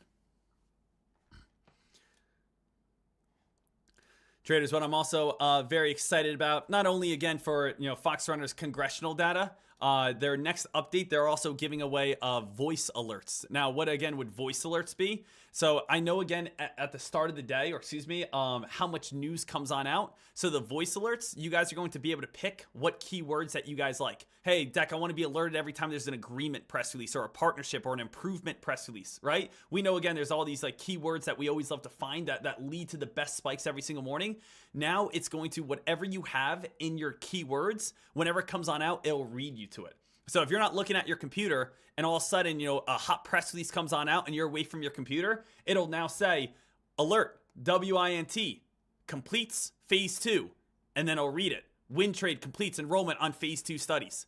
So coming on up, not only is there the congressional data, but there's also going to be voice alerts where it's going to, again, read out loud the alert, the ticker, the company, so that you guys will never miss any sort of hot play whatsoever at all. So that's going to be absolutely fantastic. And as you guys know, I'm so pumped about this. You're going to be able to build a watch list off every single government official. You'll have every single trade they get involved into, every single portfolio, their whole entire portfolio. You'll see where they buy, where they sell. And if you click follow, the moment they buy and the moment they sell, you get alerted on it. So again, you could literally follow Nancy Pelosi to a T. You could follow any sort of government official that you guys want, and it'll show every single transaction that, again, government officials are making. So again, that is going to be absolutely huge, and that is going to be absolutely great. So a lot of cool things coming on up, you know, with that. And I believe they said September 17th is when this update's coming. So September 17th is when they have the updates over on congressional data, and they have the updates over on the voice alerts coming on up,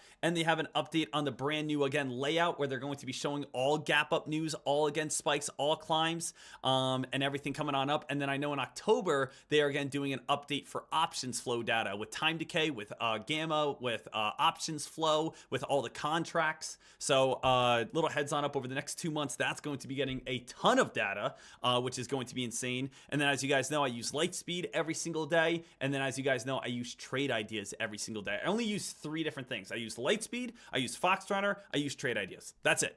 Everything else you don't need. Those are the only 3 things you need every single day. If you guys have those 3 things, trade ideas, Lightspeed, Fox Runner, you guys will have everything that you guys need to make money in the stock market.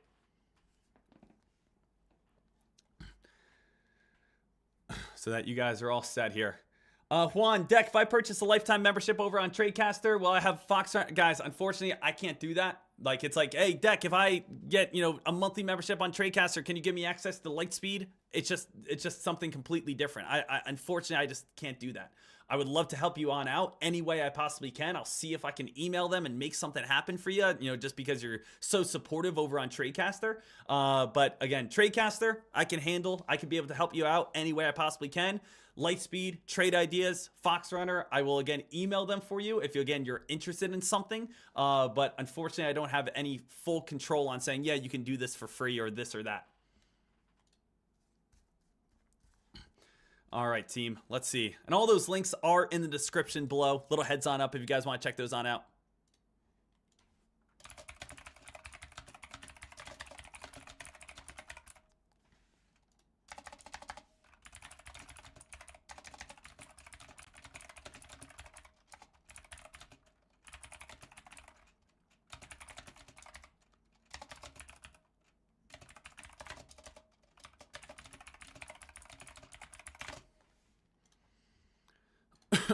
So let's see what we have here, traders. Seeing again where this volume, where again this momentum, where this hype is going to take us here today, baby.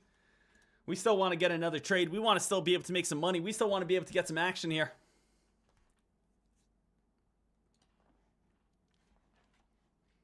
It's going to be a big day. Big day with big opportunity. Big players make big plays. Ain't that right, brother? Tuesday. Tuesday. All right. FFIE, ASST, WISA. Looking for this next possible move.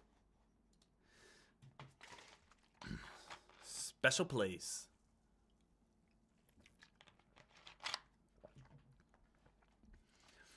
I saw this earlier today as well. We're kind of waiting for a little bit more of a breakout. We're looking for a little bit more of a move here. We are seeing, look at this, mortgage. Guys, mortgage refinance demand is 94% higher than a year ago as interest rates fall again. So the average contract interest rate for a 30-year fixed rate mortgage with conforming loan balances, $766,000 or less, decreased to 6.43%. Applications for a mortgage to purchase a home did rise 3% for the week, but are still 4% lower than the same week 1 year ago. So, a little heads on up on the housing market over there. And we'll see what happens. Guys, I don't want to be a negative Nancy here. We'll see what happens with the housing market going in the future. So, there's I mean, I personally don't see a way excuse me, on how housing prices don't go up higher. And it just comes on down to really this. I'll just draw this out to make sure everyone understands it. Everyone right now is still asking themselves, what are the housing prices going to do? I'm going to break down in a very simple, very easy, very mathematical way the housing market. You guys ready for this? The housing market in the next 60 seconds. In 2021, we had Jerome Powell come on out and he said, hey, we need to be able to save this market from dropping into a recession. So he basically said, hey, everything's free. We're going to drop interest rates all the way down next to zero. The general public took this as, okay, let's go ahead and start spending. That's what the Feds wanted. The Feds wanted to stimulate the economy so we wouldn't fall into recession. Dropping interest rates basically to nothing allowed everyone to be able to take out mortgages and be able to go ahead and buy homes. So that's a really awful home right here. But now we have this guy buying a home. And now this guy's buying a home. And now this guy's buying a home. So home prices are going absolutely through the roof at this time. Then we got to a place that home prices were so high, people are still competing and getting competitive and getting competitive and getting competitive, that inflation was getting so rapid and so on up. Now, has there been a time that we heard on the news yet that home prices have dropped? No, not really. Home prices, after spiking up so high, basically just stabled on out. It's not like, again, there's a million people going to an open house anymore. We're not seeing tons of bidding wars at this moment. But at the same time, home prices haven't been falling. But now again, with Jerome Powell saying, guess what, guys? We just had interest rates all the way up towards around 7.5%. We're going to start dropping them now. And at this moment, they're down towards around 6%, 6.5%. Now again, we are having these people starting to move on in. And now people are saying, hey, I haven't been able to buy a home for the past 2 years. I want to start buying a home now. So as again, we start getting back to more competition, the supply of homes has essentially stayed the same. There's a low supply of homes. There's not like there's a massive increase in the supply. The supply is the same and the demand is about to start picking on up again. So we're about to start seeing some more bidding wars. And that's where I think home prices are going to accelerate even more. We had Jerome Powell come on out. We lowered interest rates back in 2021 so we wouldn't fall into a recession. People again went crazy, started buying super high expensive things such as cars and houses. Housing prices absolutely skyrocketed. People said, oh my goodness, I can't afford this home. I can't afford this home. Every home is outside of my reach. People are still buying homes. And even though it slowed down, again, prices didn't drop because no one wanted to sell their home. People didn't want to say, oh, I don't want to sell my home whatsoever. If I sell my home, I got to go out there and then buy one for a very expensive price. So again, while we didn't see any sort of dropping in home prices because people didn't want to go out and sell it and get part of that community, of that pond of people that now are again waiting to go ahead and buy a home. Now interest rates are finally starting to come on down and people are saying to themselves, yes, interest rates are starting to come back on down. I can finally afford a home. But really all this is going to do is ignite the competition that was there in 2021, leading towards home prices going up even higher. So, do I think home prices are going to be coming on down? No, I think home prices are going to be going even higher than what they are right now and higher than what they've been in 2021. So the good news is if you own a home, if you own multiple homes, if you have apartments, complexes, townhouses, whatever, real estate, your house that valued in 2021 is most likely going to go up even higher in 2025. If you don't have a home, if you're looking to buy a home, I know that's tough to hear, and unfortunately, you are going to have to continue to wait, or you're going to just have to continually jump on in. I don't have the answer. I don't know exactly what's going to happen in the future with, again, if there's a crash, if there's a pullback, if there's a large supply coming, whatever it may be. But it is a little bit tough for those who do not have homes and are renting at this time. That's just the way it works at this moment. S&P 500 moving sideways right now.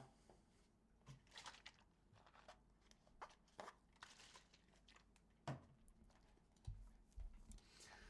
see what we get. Let's see what's coming on up here. Let's see where this volume's going to take us. FFIE predictions. FFIE, a little bit of a squeeze here. Again, the issue I have with FFIE is someone tell me right now why.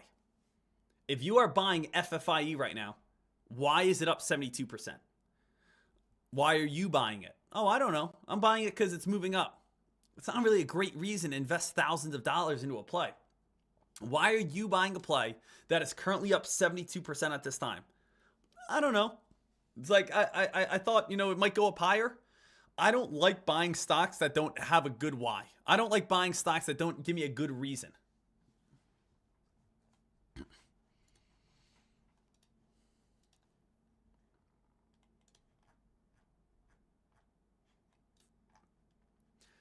So traders, we are all set here, seeing where this momentum is really going to take us, seeing where this hype is going to be next. Obviously, we are extremely excited to see what the future is going to be holding for us. Right now, we're not missing anything on our option trades. S&P 500 just moving sideways. Let me, again, we nailed, so far, the only move of the day. So far, the S&P 500, we had this monster sell-off, and we bought in at the best price possible. We bought in right here on this play, and we got the call contract right back on up. And that was our only trade so far today. We were very selective. We didn't get involved in, again, the consolidation. We waited for the 10 a.m. jolts data, knew that there was going to be volume, jump in at a strong support line, bounce right back on up, made $860. So we have just been consistently trying to stay smart, stay safe, put ourselves in on good positions, and of course go from there.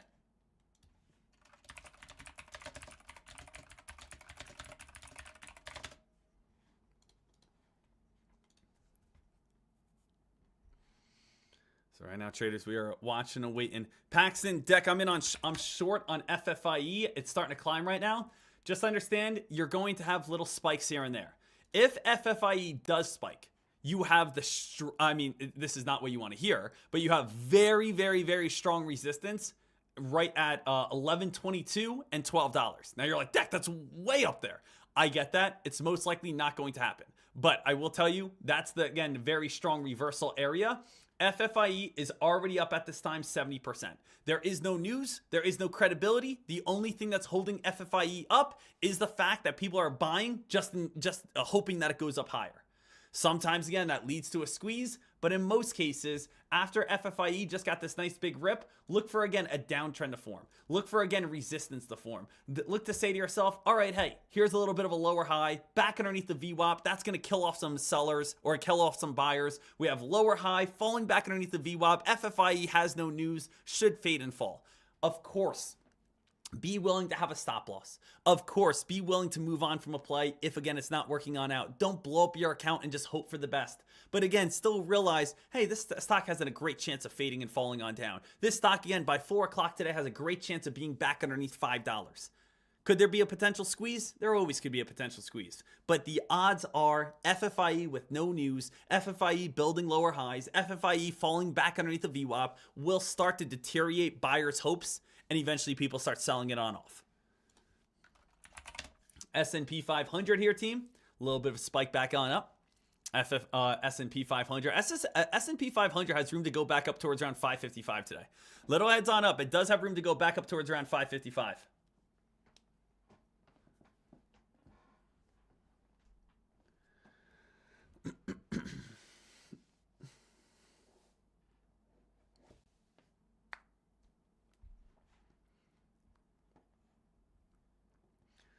BNRG right now at this moment.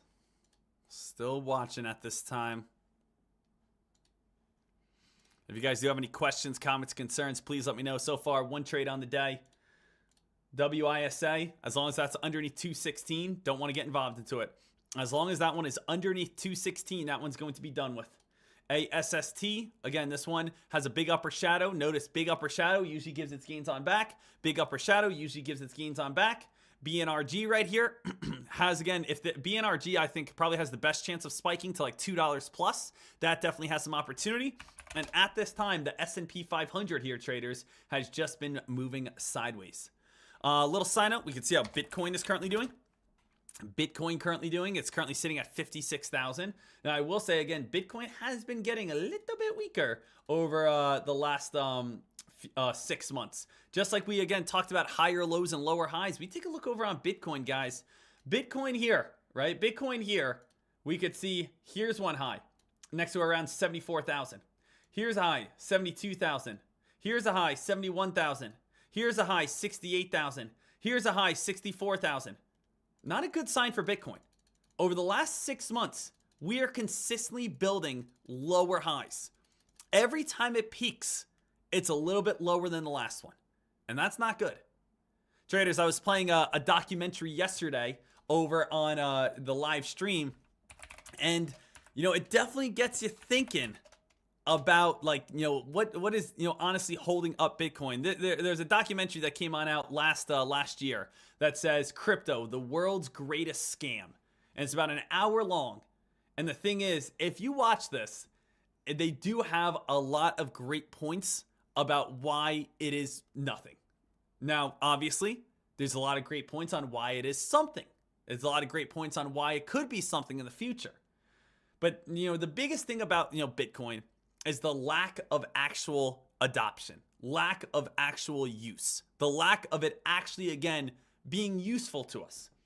Because the thing is, while it's been around for the last 15 years, I personally have never bought one thing with Bitcoin.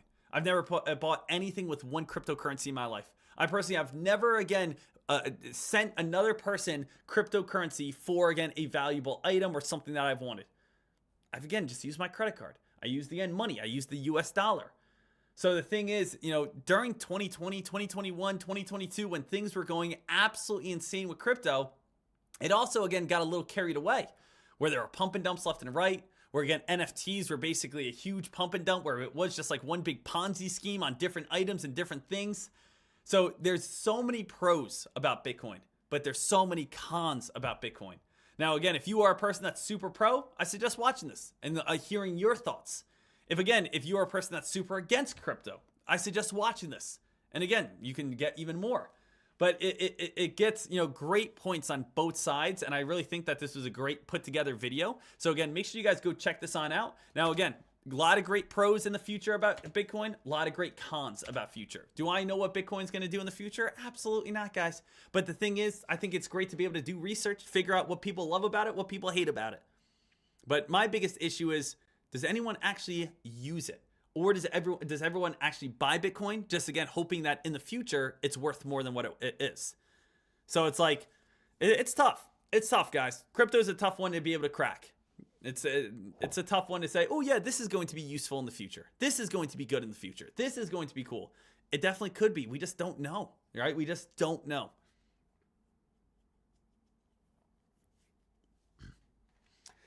Christopher saying, hey, Dek, how important is level 2 data? Level 2 data is one of the, I say it's like, if you don't have level 2, you're driving a car blindfolded. I do all my research on the S&P 500 on the chart. I do all my research getting a game plan on the charting. When I'm in a trade, I don't look at a chart. When I'm actually in on a trade, I don't look at the chart. When I'm in on a trade, I look at the level 2. So I want you to understand that. Level 2 data is so important. Level 2 data is crucial. Level 2 data is huge. So again, I do research on the chart, figure out support, figure out resistance, figure out my entry. Then once I pull the trigger and click buy, I'm not looking at the chart anymore. I already know what the chart says. Now I'm looking at the live trades on the level 2. That's more important to me.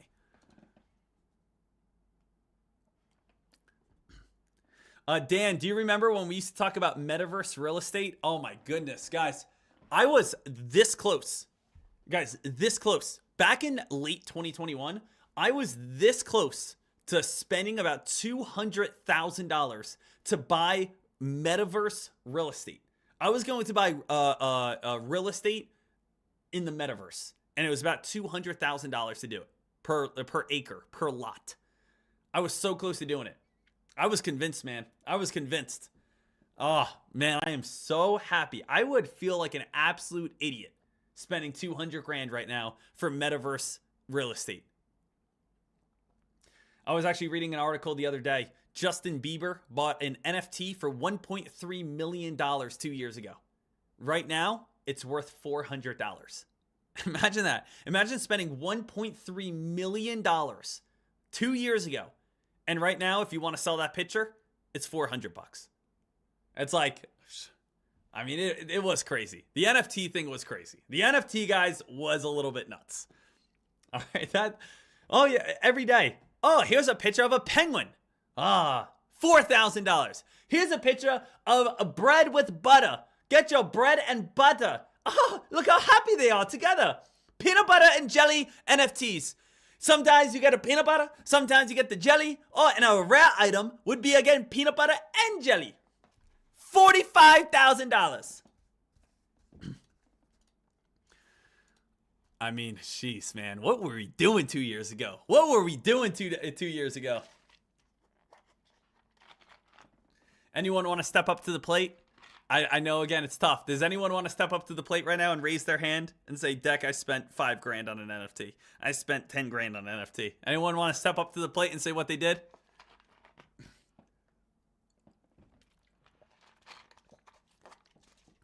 I will say, hey, in my 10 years of investing, I've made some pretty dumb investments before. It's all good. Right now, S&P 500 slow and steady towards the upside right now.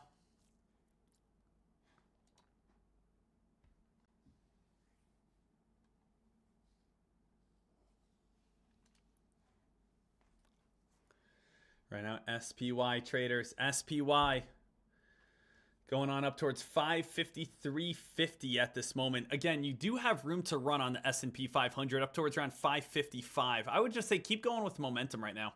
S&P 500, stay on the call side as of now. Stay on the call side, running up with a little bit of momentum. Nvidia even has a little bit of higher lows at this moment, which is a great sign.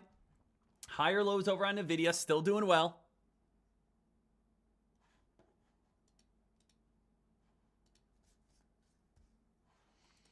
And we're going to see how much higher that these plays can be able to keep on going. Deck, what do you think about GameStop? Guys, this play gets a random pump every now and then. It gets a random pump. It's not a good company, okay? It's not a good company. It gets a pump every 5 years when Roaring Kitty finally tweets something. So for me, it's not worth holding for 5 years.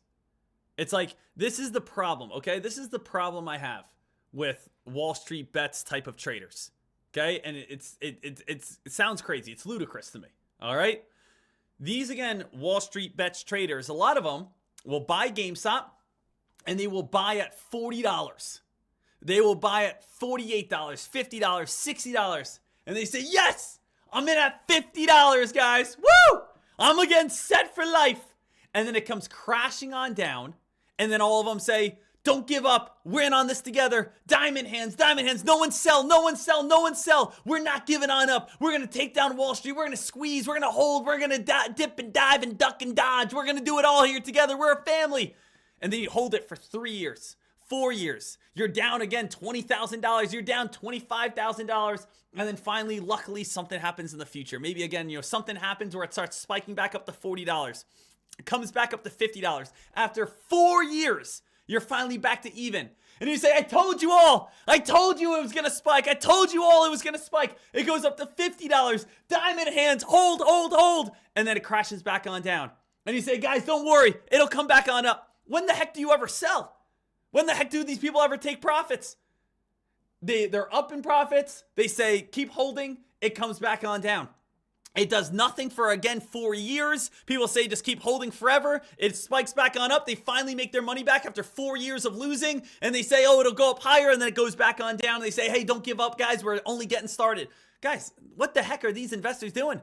It's like basically like a person that just loves setting themselves up for failure. A person that holds for 4 years, is down $50,000, finally gets back into the green and says, oh, let's hold until the moon, or starts posting rocket ships until they just keep losing.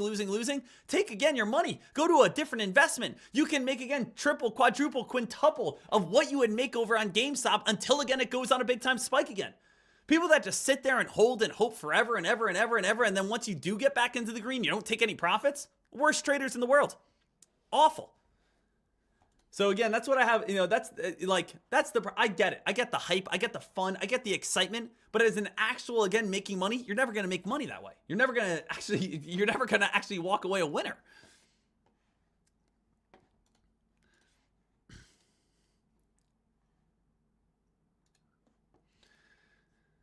So that's what I want to make sure that you guys, you know, understand these plays, and you guys are all good there. FFIE traders, hitting that downtrend area. See if that downtrend's going to be able to, you know, lead towards a little bit of a crack. S&P 500 still just moving a little sideways, slightly on up. A little sideways right now with a slight little climb. Little sideways with a slight little climb at this moment.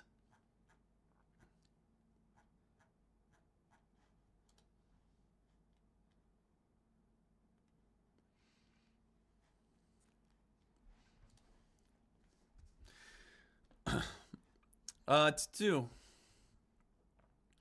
right here, Reese, I'll check that on out. Saying again, is it a naked short in broad daylight? The crime must end now. 4 likes. Hey, we'll watch. We'll see what happens. We'll see what happens over on GameStop. But it kind of seems, you know, as if Roaring Kitty doesn't say anything, nothing really happens from it. Nvidia getting a little bit of that bounce play back on up here today.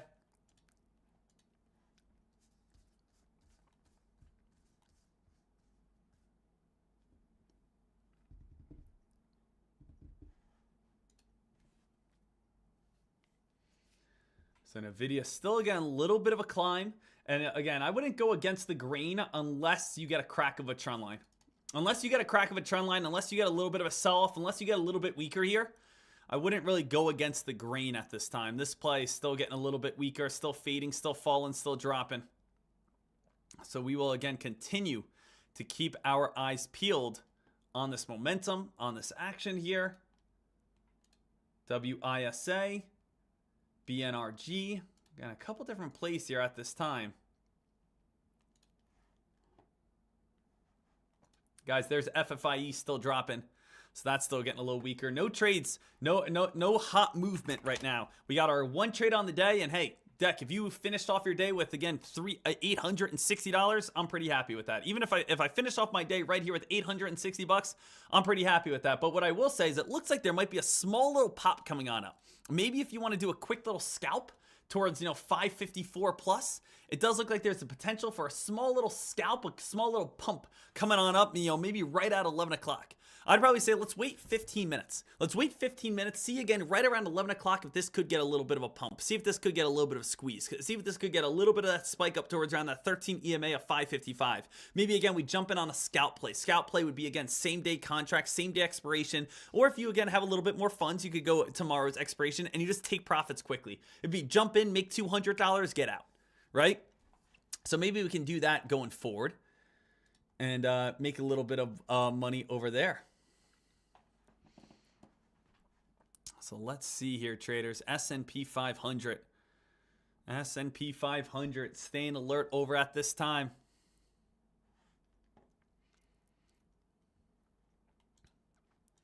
We are staying dialed. If you guys do have any questions, comments, concerns, please let me know. As always, more than happy to help you guys on out with anything that you guys need. Also, little sign note. We are, again, less than 2 weeks away to our Utah Mastermind. So everyone that's coming on out for our Utah Mastermind, I'm so excited to be able to see you guys, be able to hang on out, and you know, be able to hang on out in the trading mansion. The pool is open. The jacuzzi is open. We'll be live trading every single day, hitting some golf courses in the afternoon. And then Friday, we got the wakeboarding, boat, tubing, going on out to the lake in Utah and having a blast. So again, for everyone coming on out here, this is going to be absolutely awesome. You know, weather is beautiful right now. Everything is all set, ready to go for us. So when you guys get on over here, you know, you guys are going to be all ready to rock and roll and be able to enjoy some fresh mountain air, baby. I'm pumped. I'm excited. It's going to be an absolute blast with every single person out there.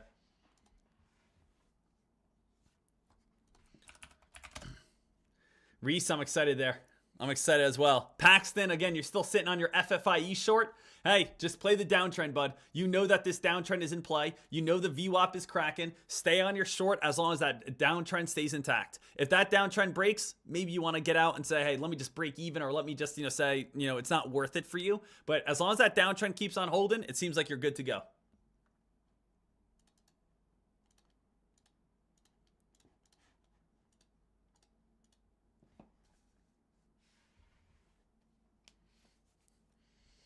Right now, FFIE here. FFIE.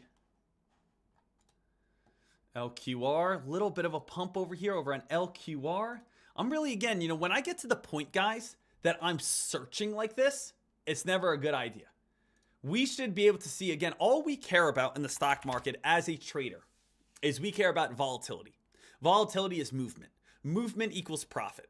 The more a stock is going up and down, the more a stock is moving back and forth, the more a stock is climbing and spiking and dumping and moving, the more movement we have, guys, the more money we can make. If we see that the S&P 500 is basically sitting here between 551 and 553, like right here, traders, this is not really a lot of profit for us. We want to see a hard drop, hard spike. If we see little up, little down, little up, little down, little up, little down, little up, little, that's not going to, again, be able to be profitable for us. We're going to get caught up in time decay. We're going to be caught up holding and hoping. We're going to be caught up in, again, not great positions. So the thing is, the S&P 500, if you want to get maybe one more trade in, look for a little bit of a scalp. But if you're saying to yourself, hey, Dek, I'm kind of happy with my one trade, that's absolutely A-okay. Right now, the S&P 500 is falling back inside the channel of what was holding up before. This has room to fall technically all the way back on down towards that VWAP area. So right here, traders, 553 is a great area for maybe one little scalp. Comes on up towards around 553. I'll probably do one more contract here.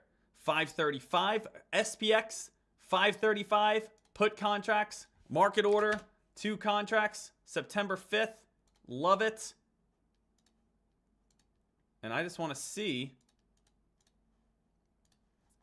this thing, maybe pop right on up and start getting a little bit weaker.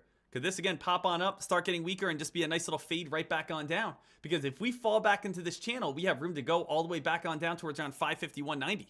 So if this, again, does keep on falling, guys, I'm going to do 2 contracts here. I'm going to go, again, right now over on the put side, do 2 contracts, see if it's going to fall underneath 553.50 or 553. If it holds above this red line, I'm not going to hold very long. So just a little heads on up. I am not going to hold very long if this holds above 553. If this thing can go back underneath 553 and we can get a little bit of a pullback, I'm going to lock in profits when I make like 250 bucks. But if I'm start going down 200 bucks or so, I'm getting out and moving on. So the thing is, guys, it's starting to get a little bit away. I don't want this thing to go on any sort of spike here. I want to see it underneath 553. Underneath 553, I hold. If it pops above 553, I'm getting out and moving on. Okay? Just a quick way for you guys to understand how I'm going to be trading. I have a sell order all set, ready to go. If it goes underneath 553, let's try to make $200 real quick. Above 553, we don't like it. It really, again, just helps us understand how we want to be trading this stock right here. Back underneath the red line puts us back in the channel, has room to fall all the way back on down towards VWAP. Right now, I'm currently down 80 bucks at this time, looking to see if this is going to be able to fade, see if this is going to be able to fall. Going to keep a stop loss right around like 220 bucks. Worst case scenario, I walk away with about $610 today. So I am watching this here. Oh, guys, getting a little bit. Hold on. Might be right next to my exit. Guys, getting out. I'm not willing to, again, hold this if this goes on a pop. So even that little trade right there, kept it very small, kept it very little tight, but I feel like I'm even like a little forced right now. I feel like I'm forcing slightly, and sometimes I recognize that when, hey, Dek, you're on the live stream. Hey, Dek, people want to see you trade. Hey, Dek, people want to see you jumping on a play here. So once I realize that maybe I'm getting a little forcey, maybe I'm putting myself in on positions, maybe again I'm saying to myself, oh, Dek, you're just jumping in on plays to overtrade. You're jumping in on plays because people want to see trades. That's where I know, hey, guess what? It's probably again a time to be able to take a step back, wait for a little bit more volatility, and then be a better trader from there. Right now, I'm still again walking away with $600 on the day. Absolutely fantastic. Absolutely great. Guys, does anyone have any sort of questions, comments, concerns, anything that you guys need whatsoever. I want to be able to open up the floor to you guys and help you guys on out with any questions, comments, concerns that you guys have. If so, right now is the perfect time to ask. I'm not going to be doing any more trades with, again, you know, me forcing, because I know I'm on the live stream. I know you guys want to be able to watch trades. We nailed a great one, but I respect you guys too much to put you in on bad positions. I respect you guys too much to say, hey, let's try to gamble here. Not the right way to be a mentor, not a right way to be profitable, not a right way to hold gains.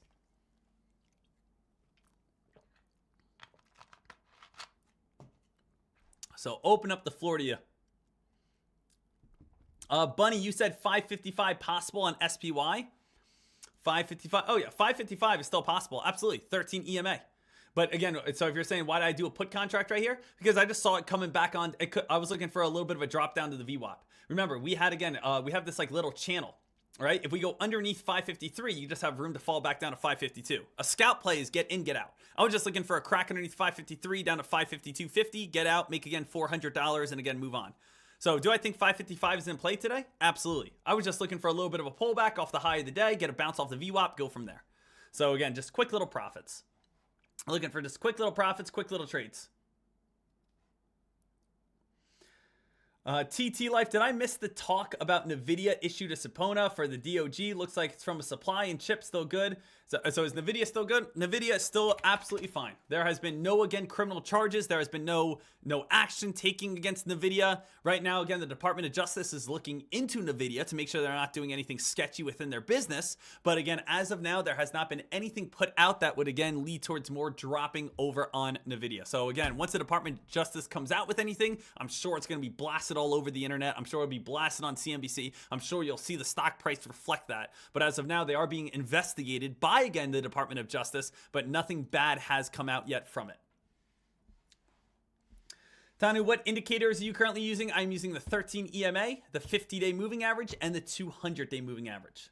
So those are, again, my main indicators. We do have a lot of indicator lessons as well over on TradeCaster. Come on over here. You guys can go to the 2023 bootcamp, scroll on down a little bit, and be able to look for the lesson that goes over indicators. And right here, so the indicator lesson will go over and talk about everything you need to know about what are the best indicators and which one that I use. What do you think about Bollinger Bands? Great. I don't use them, but again, they work. Again, there's so many indicators out there that, again, people use that I don't use. It just comes down to preference. You know, what do you like? What do other people like? You know, what works for you? What do you feel confident with? If you're a confident trader, you could be a great trader, right? That's what it is. Be a confident trader. If you're a confident trader, you can make a lot of money. ASTS, a rocket stock, has one to watch every single day. I know ASTS has been blown up on like Wall Street Bets. People love ASTS. A lot of people are a huge fan of ASTS. So ASTS, you guys can definitely keep your eyes peeled over on that play. So ASTS, keep your eyes peeled on that one. But yes, the goal over on S&P 500 is the 13 EMA today at 555.30. That's where most traders are looking, 555.30 area. Beautiful, beautiful, beautiful. Ladies and gentlemen, we're going to close off this YouTube live stream right here. And a little sign up, WISA. Guys, look at WISA with a big old squeeze back above 216. Guys, take a look right here. WISA with a big old squeeze. All right, hold on a second. We'll see what we get here. So WISA just had a big squeeze on up. I was going to say, you know, I was going to close off the YouTube live stream, jump over exclusively to TradeCaster, and then say, you know, if we get any volume, we'll jump back on the mic. But WISA just went on a big rip and run. Now, again, WISA this morning, traders, going over towards our news alerts, this was one of the top stocks. WISA, number one top gainer this morning, did come out with a $210 million definitive agreement to purchase assets. This is a stock that did have an agreement press release, strong again, a $5 million in float. It really came on down to if WISA falls under 216, the 50-day moving average, expect a sell-off. If it breaks 216, we could see a squeeze to $5. So again, WISA was trying to hold 216. As long as it's is underneath 216, the stock's pretty much done with. But guess what happened? We just broke 216. WISA just went on a very big spike on the hold towards the upside. We can head on over to www.nasdaqtrader.com/traderholtz. Take a look over on WISA. See that it got halted at the time of 10:55. That means we should be getting unhalted at 10:50 and 41 seconds. Stack, how do you know that? You just add 5 minutes. Add 5 minutes to it to the exact second. That'll be that'll be $11 or 11 o'clock. And again, 41 seconds. So 11 o'clock and 41 seconds is when WISA should be unhalted here. All right, ladies and gentlemen, let's have ourselves a day here. Let's see again what this one will be doing.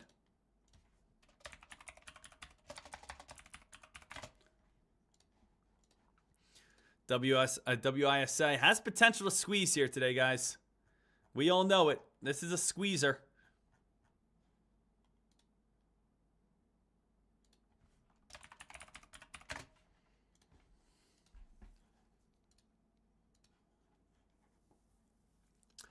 J-Chan, where would you get into WISA before that squeeze? Probably, again, the only way that you could catch this move is if you were watching WISA and you realized it was coming back up towards the VWAP. I mean, just think about this, guys. If you want to think about why did WISA get this squeeze? Like, why did WISA get this move? Why did WISA get this type of hype here? Well, if you are a stock that's number one top gainer in the market, okay, break this on down. You're the number one top gainer in the stock market. The majority of people are going to short you right at the start. People are taking profits, people are shorting, and all direction is pointed down. More people are shorting, betting that the stock is going to fall.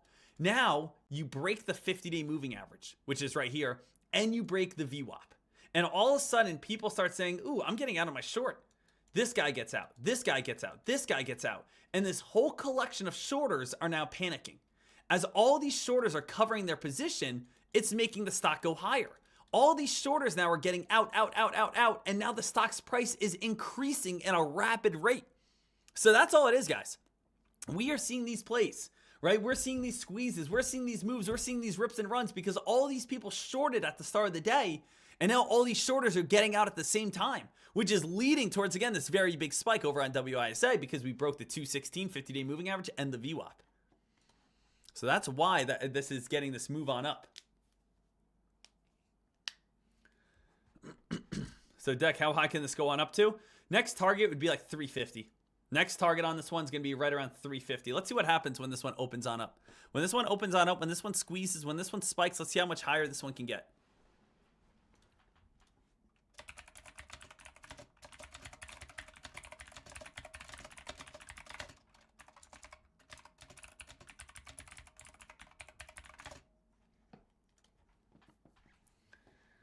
Right now, WISA, high watch, high alert, baby. Let's get ready to go here. Traders, this one is going to be getting unhalted in about 50 seconds. 50 seconds over on WISA. It will be getting unhalted unless it goes to a 10-minute halt. But at this point, should be about 40 seconds away over on WISA. Coming on into the final 30 seconds here. If you guys are interested on WISA, has room to spike up to 350, then potentially all the way up to $5. If you're looking for a short, I wouldn't enter a short until at least 350. 350 is going to be the next target that buyers going to be looking for. And again, a lot of people are probably going to cover their shorts when it opens. Guys, we're about 10 seconds away if this one opens on up in a 5-minute hole. Here we go. All eyes over on this play. Coming on out here momentarily. Traders should be in 5, 4, 3, 2, 1. WISA is live. WISA, there is again the gap up. There's the spike. And guys, it's looking for 350 next. WISA looking for that 350 area as the next target. Got up to 299. Again, if you're looking for shorts, don't do it until you see at least 350 because you could get caught up in another short squeeze at 299 here. Right now, traders are jumping on in, still looking to be able to squeeze it all the way on up to $3. That people are looking to enter, and people are looking to enter shorts right now. But if this squeeze happens, you're going up to 350 most likely. People are taking profits. People are adding at 299. People are taking profits. People are adding shorts at 299. Break of 299, you squeeze another 60 cents as people panic and start getting out even more here. So this one's trying to fight. This one's trying to stay alive. This one's trying to stay up right here. Right now, WISA traders. Come on here, baby. Let's see if this one can move. Come on here, baby. Let's see if this one can spike.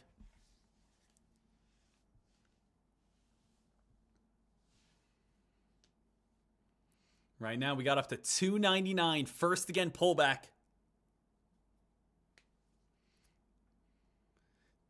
Bounce play. Old open area of 260. So far, this has been the best penny stock spike so far today. Best penny stock so far today is currently up 102% on the day. Currently up 102% over on WISA. Remember, guys, WISA, this was the stock this morning, did come on out with news. And you guys can see at this time, that was a stock that came out with news last night, WISA, and still getting a lot of hype, still getting a lot of momentum out of this one. We want to see if this is going to be able to continue to squeeze here, continue to pop. Dek, Nvidia is still climbing. Well, Dek, why is Nvidia still climbing?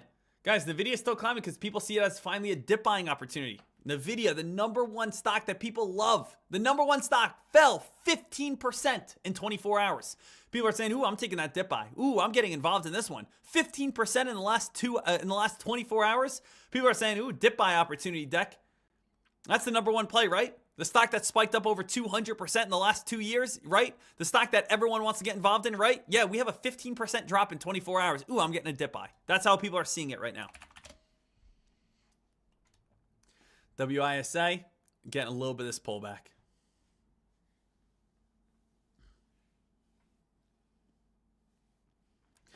Brant saying, Dek, I've been paper trading with everything I've been learning from the boot camps with you and the last few months of working with you. In the last 3 days, I'm up over $13,000. Brent Creamer over on YouTube posting again an absolutely awesome message. Shout out to you, man. Way to again, have your hard work pay on off. Nothing gets me fired up more than seeing a person that says, Dek, I've been spending time with you. I've been watching lessons. I've been paper trading. I've been doing everything I possibly can. I've been showing up every single day.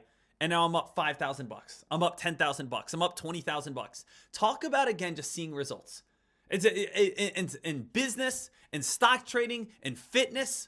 If you show up every day, you will see results. It's almost impossible not to, right? If you, again, say, hey, I'm going to go to the gym every single day. And every single day I'm going to do my workout. Some days I don't want to go. Some days I'm sore. But I'm just going to show up and I'm going to, again, do my workout. You're going to see results. 3 months down the line, you're going to say, wow, I look like a completely different person. If you say, hey, Dek, I don't really know much about the stock market, but every single night I'm going to watch one lesson from the video library. Every single day I'm going to be here to watch you trade. And every single day I'm going to, get involved in some paper trades. I'm going to give it an active effort. You're going to see results. It's impossible not to see results when you show up every single day, when you do a little bit of work every single day, where you are putting yourself in active training, right? You are going to be able to see these results. So shout out to you. Absolutely beautiful. Braxton, you getting that crack finally? There you go, buddy. I know, again, you've been waiting for that, stock to start getting weaker. $5 will be a support line, little heads on up. But again, shout out to you. Congrats on your short. I know you've been shorting FFIE all morning, waiting for that pullback. So again, awesome job, awesome work. Hey, ladies and gentlemen, we are going to be wrapping on up this YouTube live stream right here and right now. I am going to be doing some afternoon trading commentary today. See if the market starts getting a little bit more hype. I'll be jumping back on the mic at around the time of 3 o'clock for Tradecaster members. So Tradecaster members jumping back on the mic at 3 o'clock today. Little heads up. I want to see what the last hour is going to do for us, and we will be going from there. As always, I just want to say thank you so much to this absolutely amazing community. As always, I just want to say thank you so much to this absolutely amazing, again, squad that we have here. I love this team. I love this, again, this chat, this family that we have been building. Of course, today's the final day to be able to get 30% off any upgraded membership or a brand new membership. So take advantage of it, guys. 30% off. Are you kidding me? Type in the word fall for the promo code and you guys will be all set. I love you. Enjoy the rest of your day. Enjoy your profits. Enjoy your money. Enjoy what you guys have been able to make. I've made over $600 on the day, and we did it all live with you on this live stream. Guys, it's the money team. It's the profit squad. It's, again, getting after it. The unlimited ATM, baby. Round it on up. Let's get after it, traders. In 3, 2, 1. Ah-hoo! Love you guys.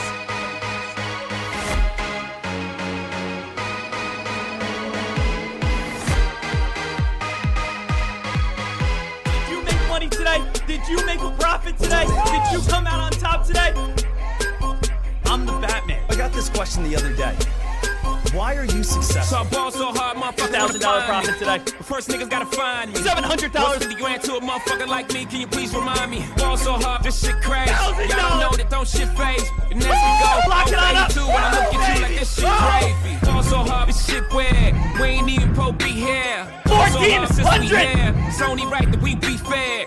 Who's ready for $1 million a year? Should be asking how to be successful. Jackson, Tyson, Jordan, Game 6.